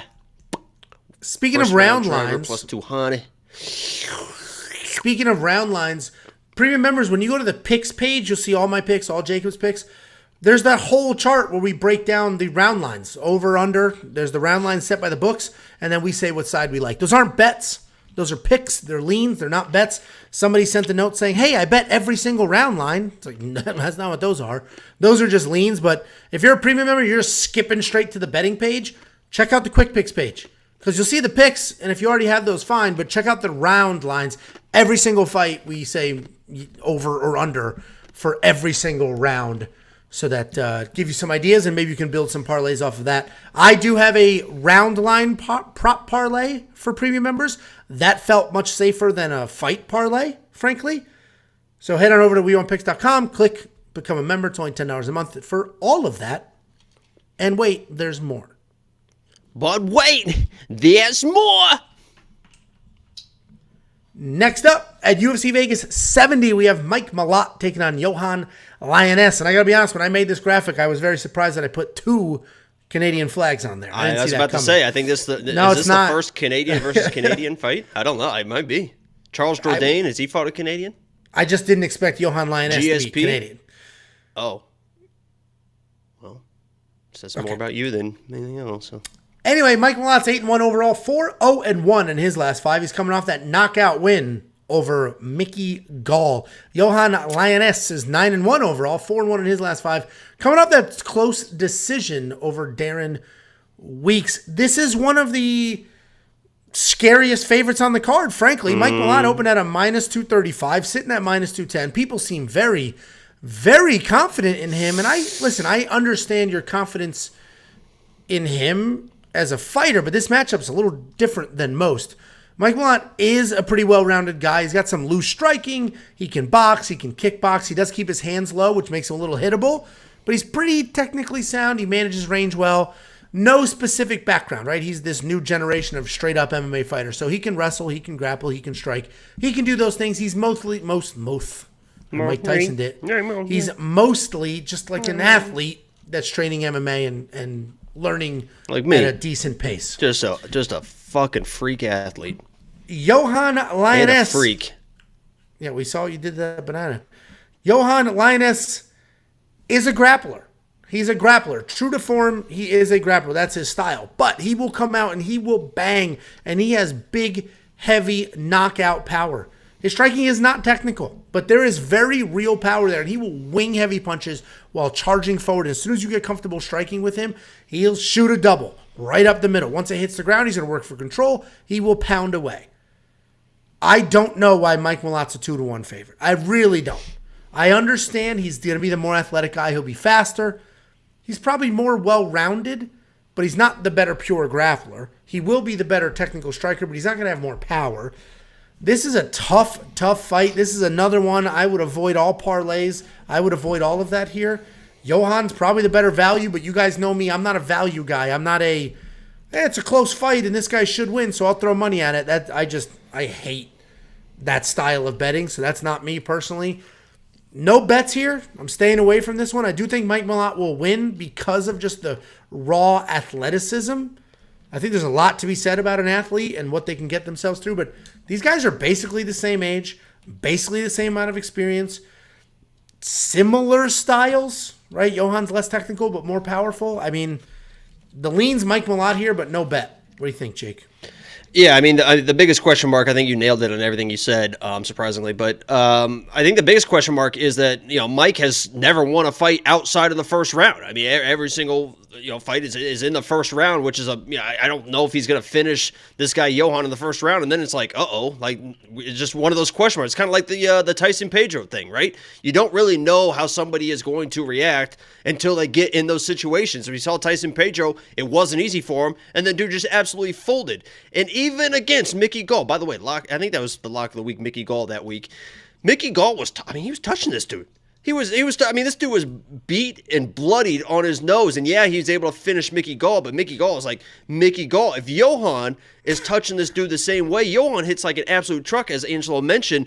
The difference is, and why I'm still leaning on Mike, and I'm still going to pick Mike in this matchup, is Mickey's shots were, tight shots, right? Boom, boom, just jab, jab, jab. Broke his nose, bloody him, that is what it is, where Yohan doesn't do that, right? He will, if you listen to kind of DC in the commentary of his last fight, it's almost like a telegraphed right hand, right? I mean, he just cocks it, throws a jab, and then throws the right, right? Cocks it, throws a jab, and then throws a right. And it feels like Mike should see that coming, be the more technical fighter, and slip and rip this guy and be there with the counter shots. But as I mentioned, and as you mentioned, a lot of question marks here. Yohan maybe with some takedowns and stuff. If this fight starts stretching, which I think Yohan, I mean, he's got to be the more durable guy because we've never really seen Mike in that situation to be that durable guy. What's going to happen in the second and third rounds if it gets there? So, this is a big question mark. What's the round? Let me check the round line on this because it's a 1.5 round line. This another one, it's minus 125 or under 1.5. I could see this easily going over 1.5 because they both, they're both landing shots early, and then it's one of those situations where they're both kind of beat up and tired, and then they can't finish each other because there's just nothing behind those punches anymore. One of those kind of weird fights, but I agree. I think Mike's the pick.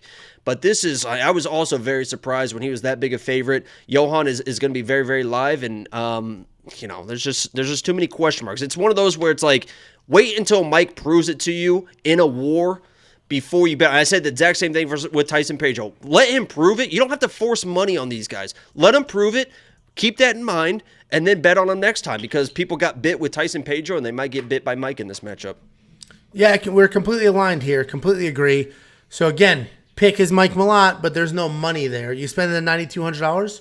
I don't think so. No. No, I think you got to go.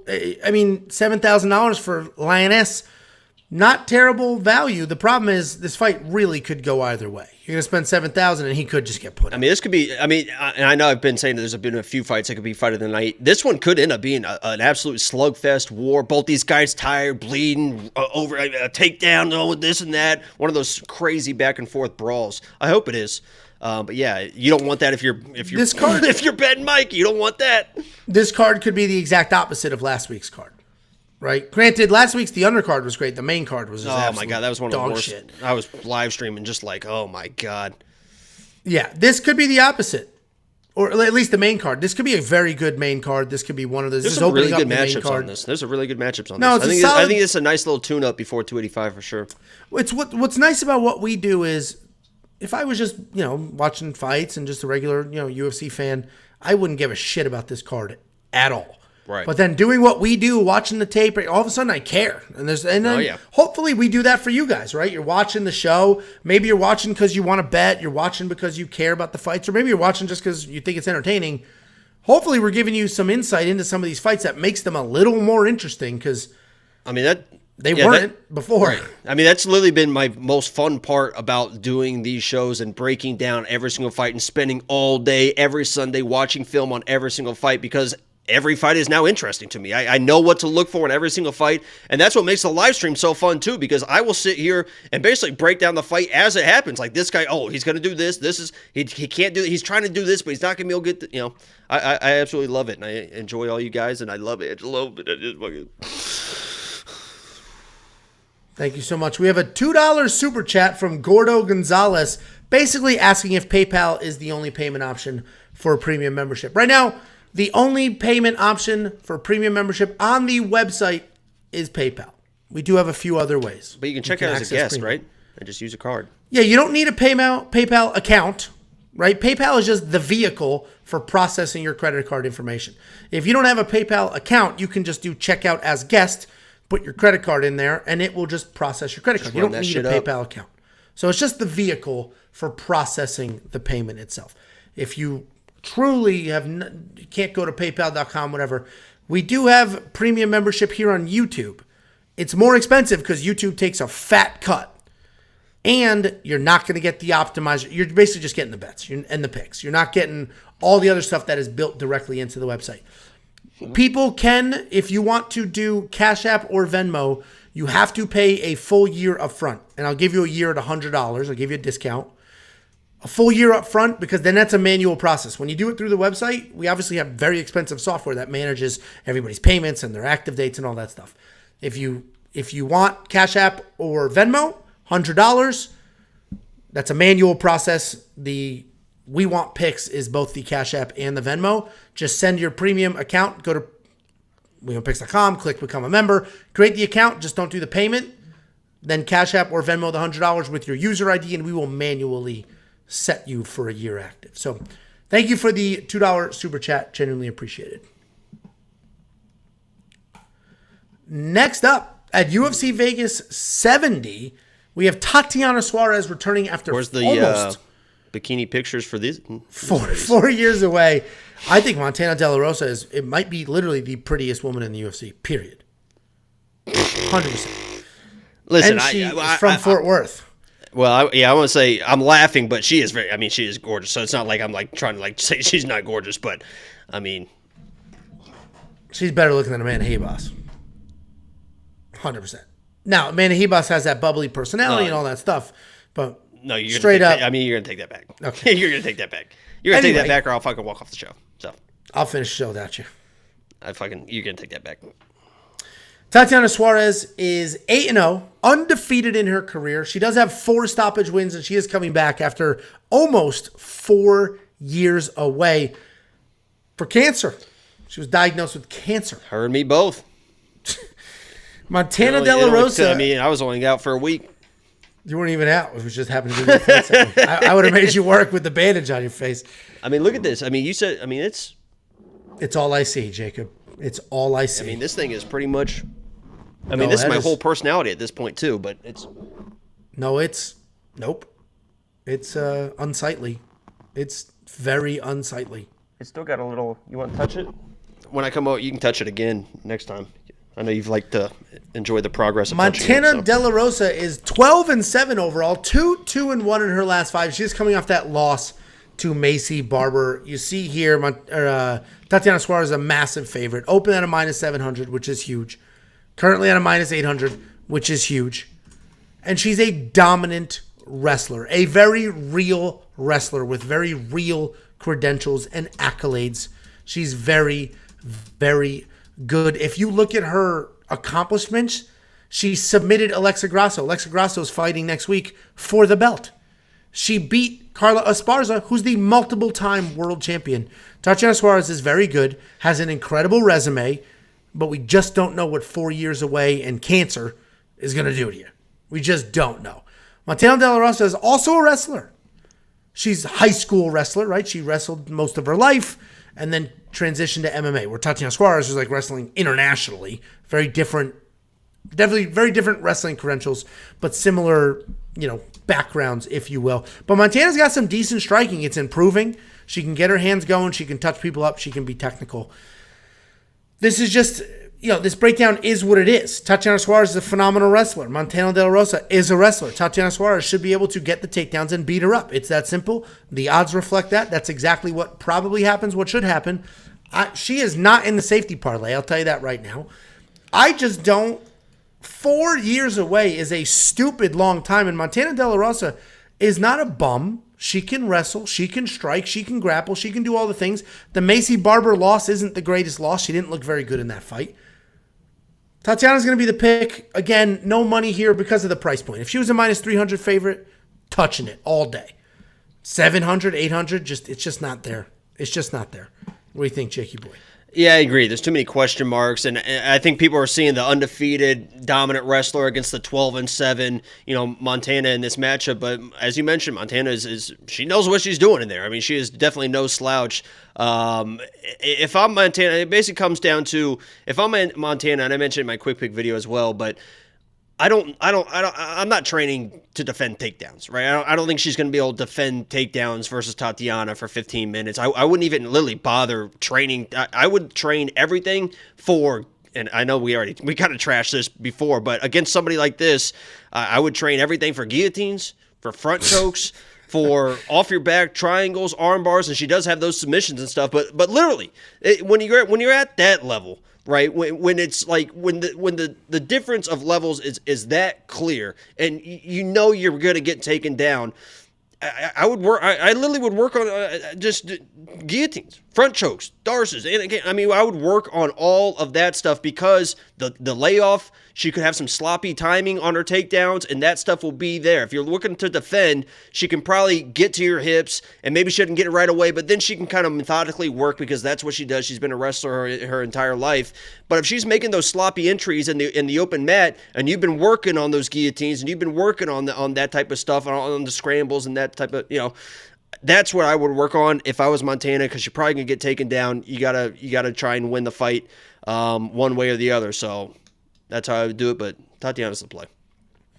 Yeah, I mean, I think we're aligned here. I imagine most people are, unless people are taking a shortcut trying to do the Tatiana Suarez Joe Solecki parlay. I would not do that. That is not the safety parlay, just because the price tag is too much.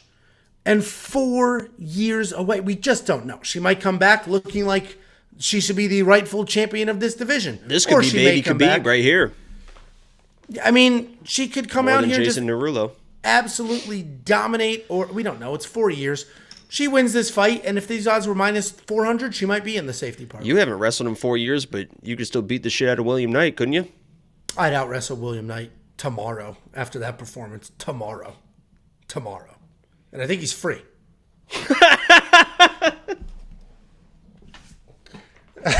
I do think Tatiana Suarez is solid value at $9,600 because I think she'll get the takedowns. I think she'll get the control time. I think she wins. Potentially win by stoppage. And we know how well DraftKings scores grappling. Do you like the $9,600 for Tatiana Suarez in DraftKings? Probably. Yeah. I agree as well. You really like that quip. And I think he's free. I don't know if anyone even got it, but I got it. So they probably he is unemployed at the moment. I actually feel really bad for him. I feel when he commented on the video and he was like, "Dude, we're both from Connecticut. We're both wrestlers from Connecticut. Why are you not rooting for me?" I legit was like, "Why am I not?" Listen, there was nobody that was a bigger William Knight fan than me. I mean, I was the guy against Alonzo Menifield. He was my lock of the week. I mean, I've been every time he's on screen, I'm like, look at this guy. He's a monster. I put $50 on him to win in the first round of this last fight. There was nobody that has backed William Knight more than me, and he has let me down time and time again. Fuck that guy. Yeah, I mean, listen, we have a lot of mutual friends and stuff too. I don't mean to dog him as much as I do. Walking it back. I'm not walking it back. Typical Angelo. I will out wrestle the shit out of him without question. I will also out wrestle this shit. I'm just the better wrestler. I guarantee if me and him wrestle, I will have more effort than him. You're being sarcastic. I'm literally. No, I'm not. I will definitely try hard. I mean, he might dominate me in the wrestling, but I'm gonna give him a lot more effort than he gave. So. Yeah, I mean, I'm literally the better wrestler. Literally, he's the physical specimen. He'll be stronger. All the things. I'm just the better wrestler, and that should be enough to get it done. Next up.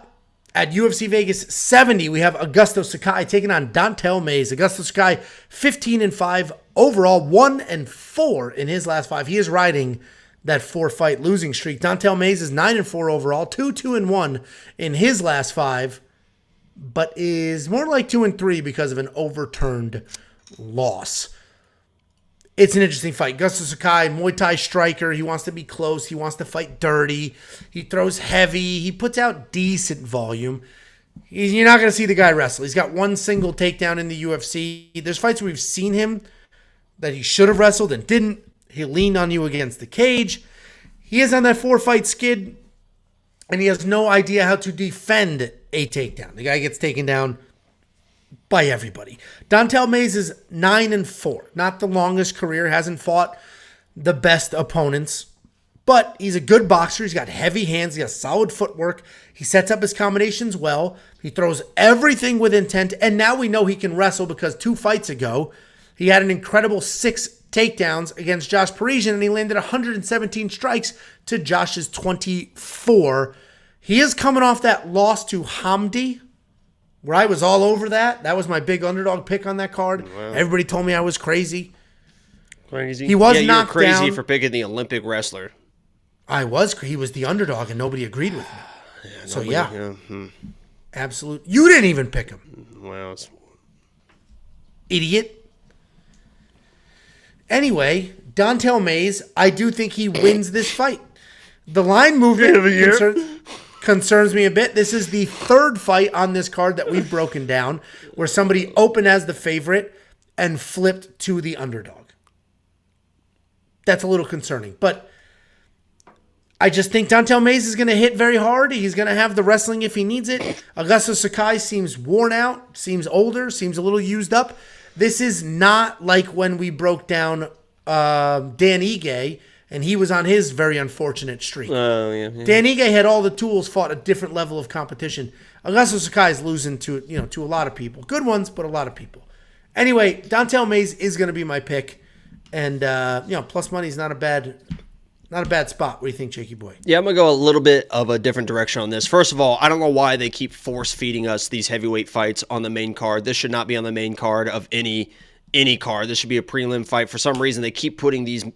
because this is probably just going to be one of those heavyweight fights that are just absolutely boring. I don't know if anyone's going to finish. They're kind of going to stare at each other. Sakai is one of those kind of throwback, old-school heavyweights. Is just low volume, but he doesn't have the one-punch power, so he just kind of circles around and throws a couple combinations. If you want to put money on Sakai, a guy that's been finished in 4 straight fights at the heavyweight level, then...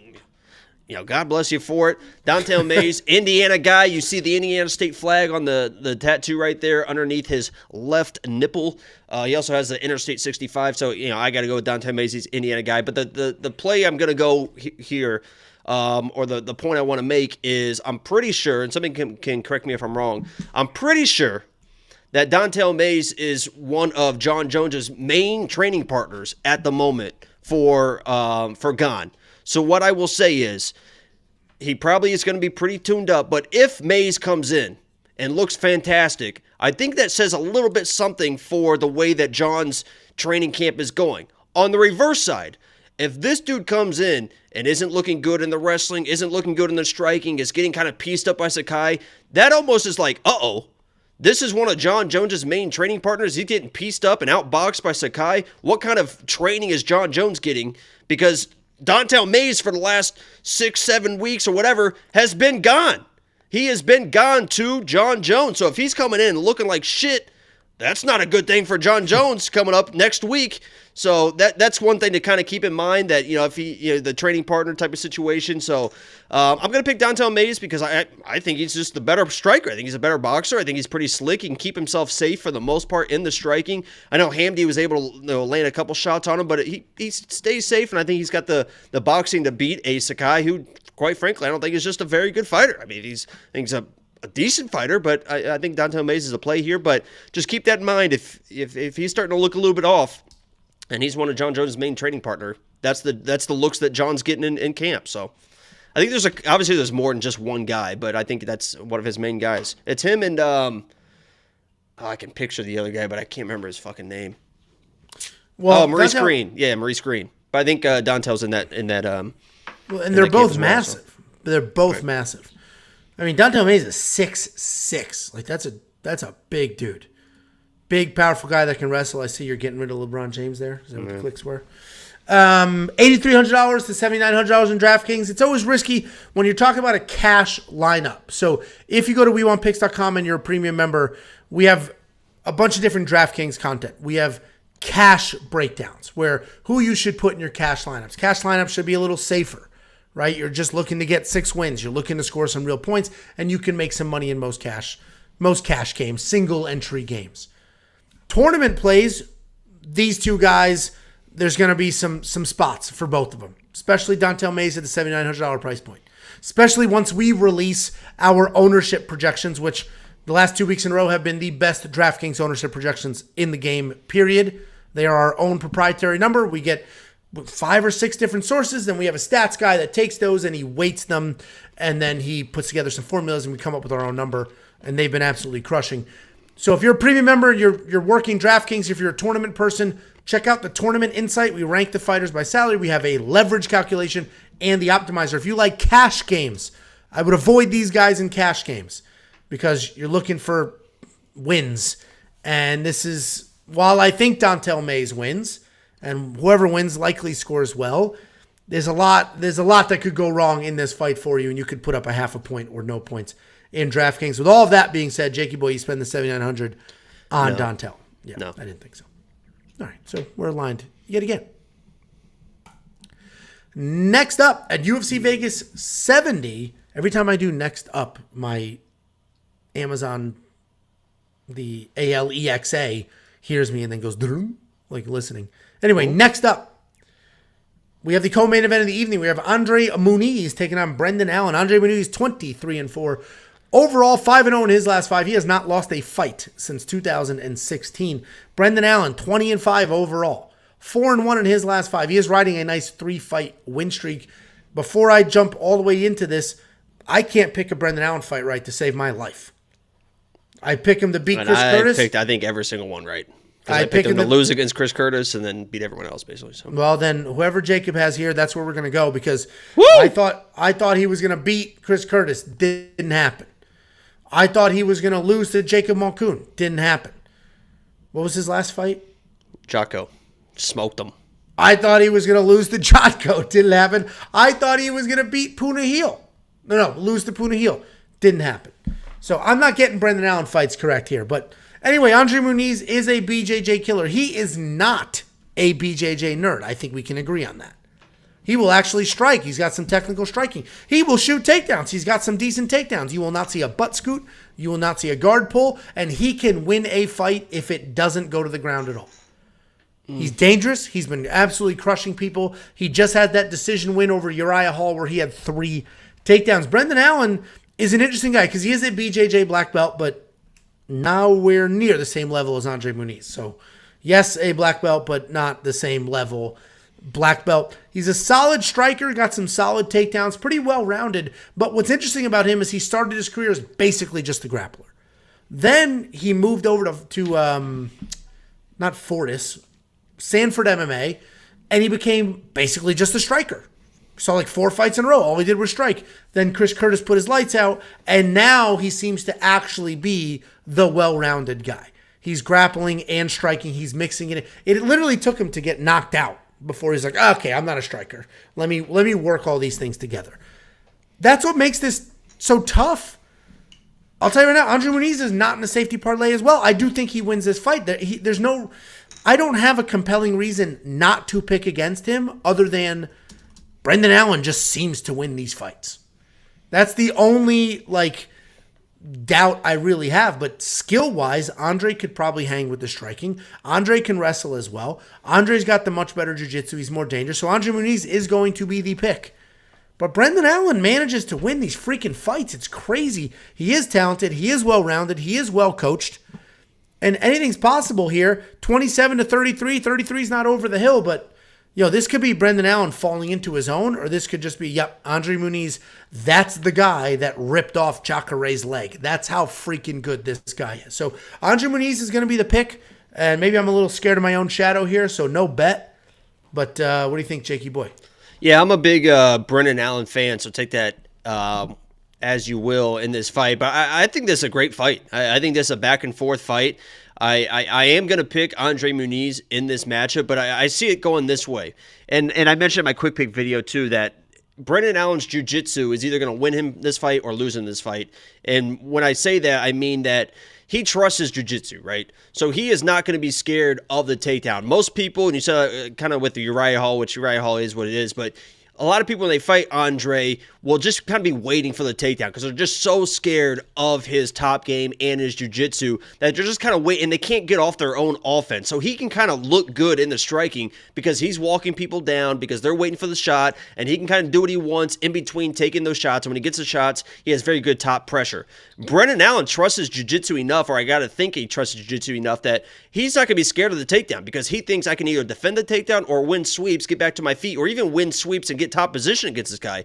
And because he trusts his jiu-jitsu, he's going to let his hands go. He's going to be pushing Andre. This is going to be the first time you're going to see Andre, in my mind, working backwards with Brendan Allen moving forward. So what I see in this fight is this. Brendan Allen winning the striking exchanges. I think every single round he's winning the striking exchanges for the first minute, maybe the first 2 minutes. But then Andre is going to find the timing. He is going to shoot the takedowns. And Brendan Allen, being the jiu-jitsu guy he is, isn't probably going to defend the takedowns. He's going to be more of the, maybe chase the guillotine, get on his back, and then try and sweep. And if Andre's on top of Brendan Allen, as you mentioned, there are levels to this game. I don't see Brendan Allen able to sweep a guy like Andre. So I see the fight playing out as a very close fight. It could be a weird, judge's decision. I don't see either one of these guys finishing each other because they're just kind of both pretty high level on the ground and not super, super dangerous on the feet. I see Brendan Allen winning the first minute or two of every single round. Andre finding that takedown and then controlling the rest of the round on top with not a lot of like submission threats or something, but just kind of top control for the rest of those rounds. So I think it's a very close fight. I think Brendan Allen could, as you mentioned, could surprise some people and win this fight. I agree, and I think a few people have said as well, this would be the most typical Brendan Allen fight for him to just come in and win this fight. But I'm going to go with Muniz just because he is so good at that top pressure, and Brendan Allen will try to play that jiu-jitsu game a little bit. But I think Brendan Allen's going to look good in this fight on the feet, and it's going to force the shots out, but I just think that Andre's going to get those shots, get the top pressure, control him, and win a decision in that factor. But I think Brendan Allen's a lot more live than some people are saying. But a lot of people are saying Brendan Allen's going to win the fight too, so it's a weird fight. Brendan Allen's he's definitely a trendy, at least from what I see in the comments and stuff like that, a trendy pick. It seems like one of those fights where it's like people are like, oh, Muniz is going to smoke him, or oh no, Brendan Allen's going to dominate, one of those. So we were getting Muniz is going to smoke him stuff in the Discord like 2 weeks ago. So like now, I'll be rooting for Brendan Allen. I guarantee when this fight starts, I'm just going to find myself hoping Brendan Allen wins. And I don't know why. Andre Muniz is a savage. You hate Brendan Allen. I know. That's why I don't know why all of a sudden I'm just rooting for. I mean, Brendan Allen would be the more, I think, would be the more fun guy to kind of work up through this division. He's a fun guy to watch. I mean, he gets involved in the striking, he gets in firefights, and on the ground, he's very, very dangerous against anyone not Andre Muniz. Yeah. No, it'll be. This is a fantastic co-main event for a fight night. A fantastic co-main event. It's a very good one. Very, very good. Great matchmaking. This should be a ton of fight. There's actual title implications here. Mm-hmm. Like if Andre Muniz wins, he's kind of in that conversation. If Brendan Allen wins, needs another fight maybe, but that's a 4-fight win streak over a very, very good guy. So there's a lot going on here. Are you going to spend the $9,100 in DraftKings? At a certain point, we can't just keep saying no to everybody. That's the problem. Right. Yeah. I mean, you got to put somebody in there, but Brown Allen is just too dangerous. I think he's got the striking advantage, and I think he can stay safe enough on the ground to where Muniz isn't going to be able to he might have the control time and stuff.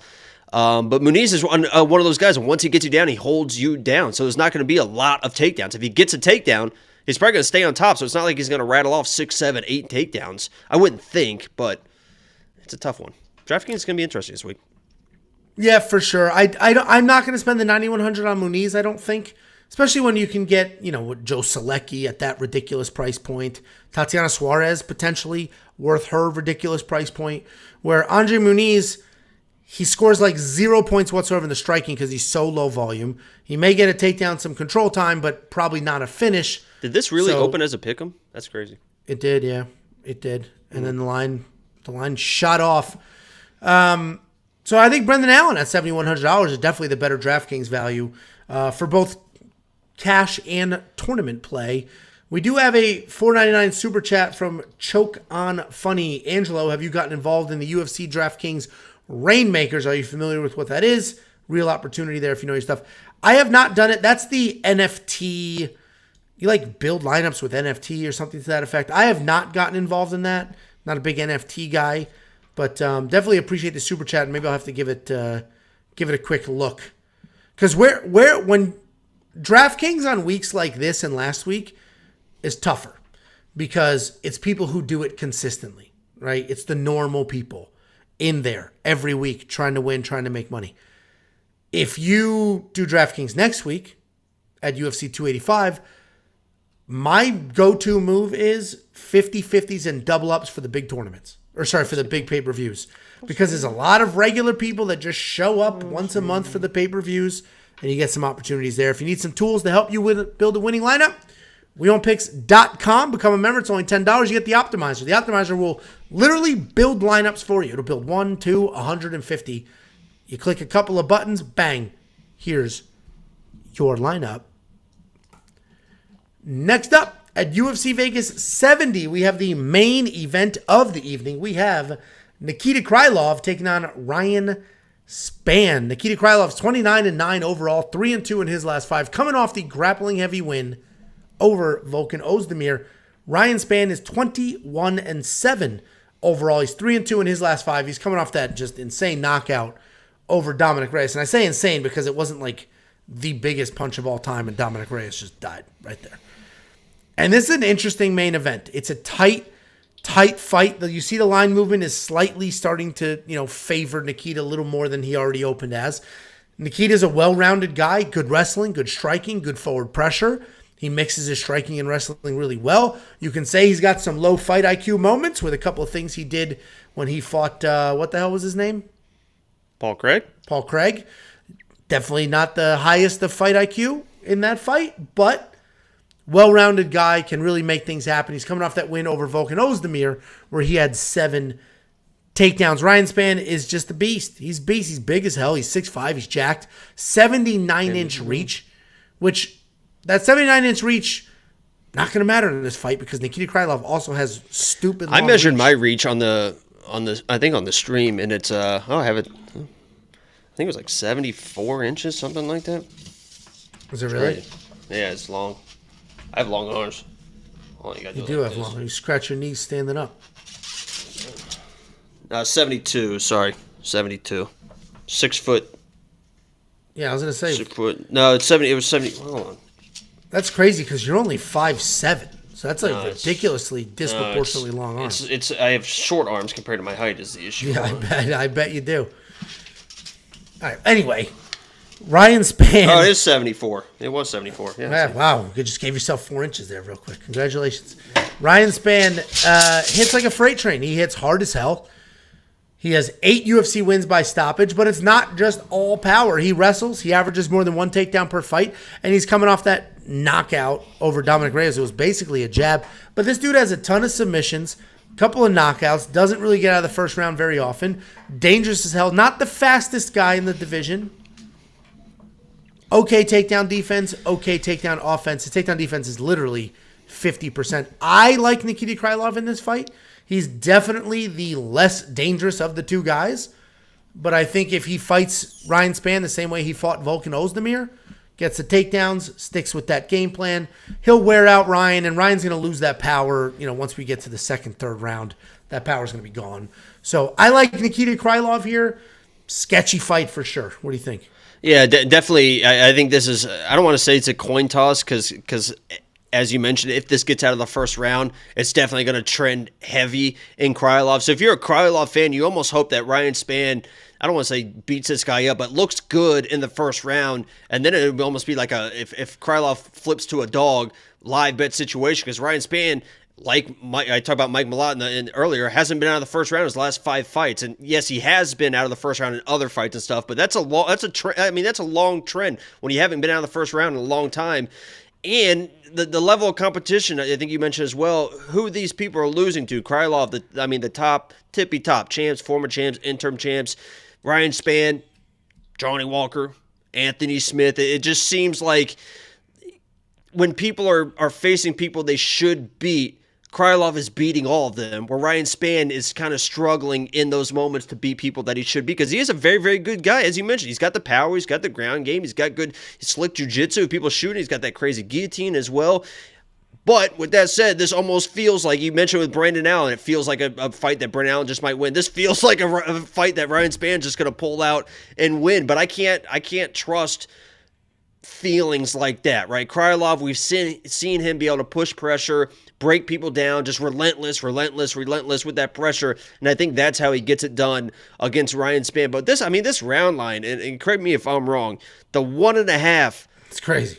I mean, that feels like, and I'm probably going to jinx the How shit is it out of it. How is it a 1.5 round line? But It Ryan feels like Spann's the and underdog. it's plus money. It is plus money. I could see 1.5 with it like minus 230 or something. It's plus money for over one. This feels like a pretty safe over 1.5. I don't know. Listen. I'm picking Krylov in this matchup. I'm not putting money on him. I'm not doing anything. I might look something Spann side, but this is going to be this is a weird matchup. You talk about matchmaking, styles make fight. This is a very weird matchup. I'm going with Krylov in this matchup. I'll be rooting for Ryan Spann, and I hope he gets it done, because if he gets it done, it's going to be in a wild fashion, and that's what we want. No, listen, I'm all over that round line as well. I do have a premium member bet. If you had your alerts on, you've seen that. We've been doing this for 2 hours. Your fat ass dog is eating its second dinner. Right. His dog and when you get off stream, you're going to be eating your third. That was rude. Well, just because it's true.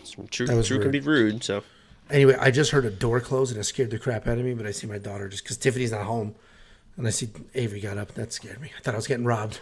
We were about to watch that on stream. Anyway, the round line. Like when I looked up and saw. I mean, this was the craziest thing. I got to show this picture. Let me finish this while you're pulling that up. That was Holy terrifying. Shit. Ryan Spann should be very dangerous. All the things. If he was the favorite, the 1.5 round line would make sense. But he's the underdog. So I don't understand why it's a 1.5 round line and Ryan's the underdog. Because Nikita Krylov's not going to win this fight in a round and a half. If Nikita Krylov wins, it's going to be later. Grinding. That's why it doesn't make any sense. But I'll take it. I like the over. Go ahead. Show the picture of when so this was, I think, Sunday or a Friday night, something like that.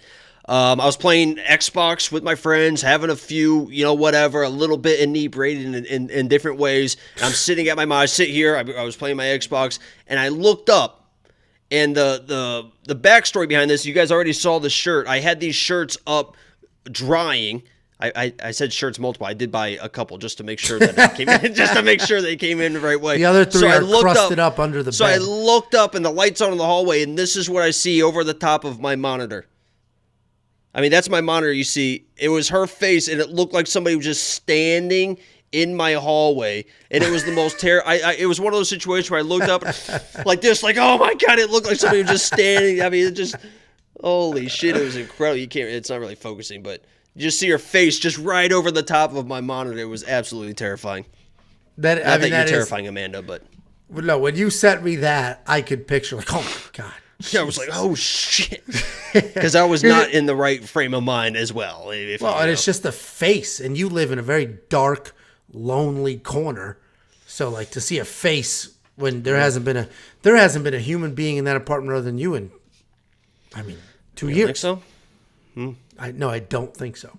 I helped you move in. I've got surveillance camera footage that would beg the difference. Share it. I can't really share those videos, Angelo. Okay. Anyway, you and I are both on the Krylov side. You and I both like the over. If you want to see him, I'll send him separately. I don't want whatever you're going to send me with the dog. And no, thank you. We're both on the Nikita Krylov side. We both think it's a little risky, which is why I also did the 1.5 over bet. That's a safer bet than because Ryan Spann, he doesn't make it out of the first round very often. I checked, I went through before I placed the bet, but I was like, Nikita Krylov is tough. He's got a chin. He's a tough guy. And Ryan Spann hits really hard, but if Nikita gets that guillotine, hard, man. Could be anything. It's not all about hitting hard. If he gets hard and it's sketchy, he can start wrestling, he can start grappling, he can save himself. So anyway, $8,700 in DraftKings versus $7,500. What are you thinking? Nikita might be worth it. I mean, both these guys. I mean, I don't know. This is such a. Don't put any money on this card. Don't put any. I mean, Jesus Christ! I don't know how many times you have to say it. This is such a tough card. Probably Nikita's worth it though. DraftKings. I was talking about DraftKings. Yeah, he probably is because if he wins, I know. I was just talking. I think you got to pick your side because if Ryan Spann wins, history says he will win by stoppage. Score a ton of points. If Nikita wins, he'll grind. He's got 5 rounds to grind and wrestle and rack that stuff up. 7 takedowns in his last fight. If he has 7 here, that's going to score really, really well. Guys, that's the breakdown, but we do have a super chat.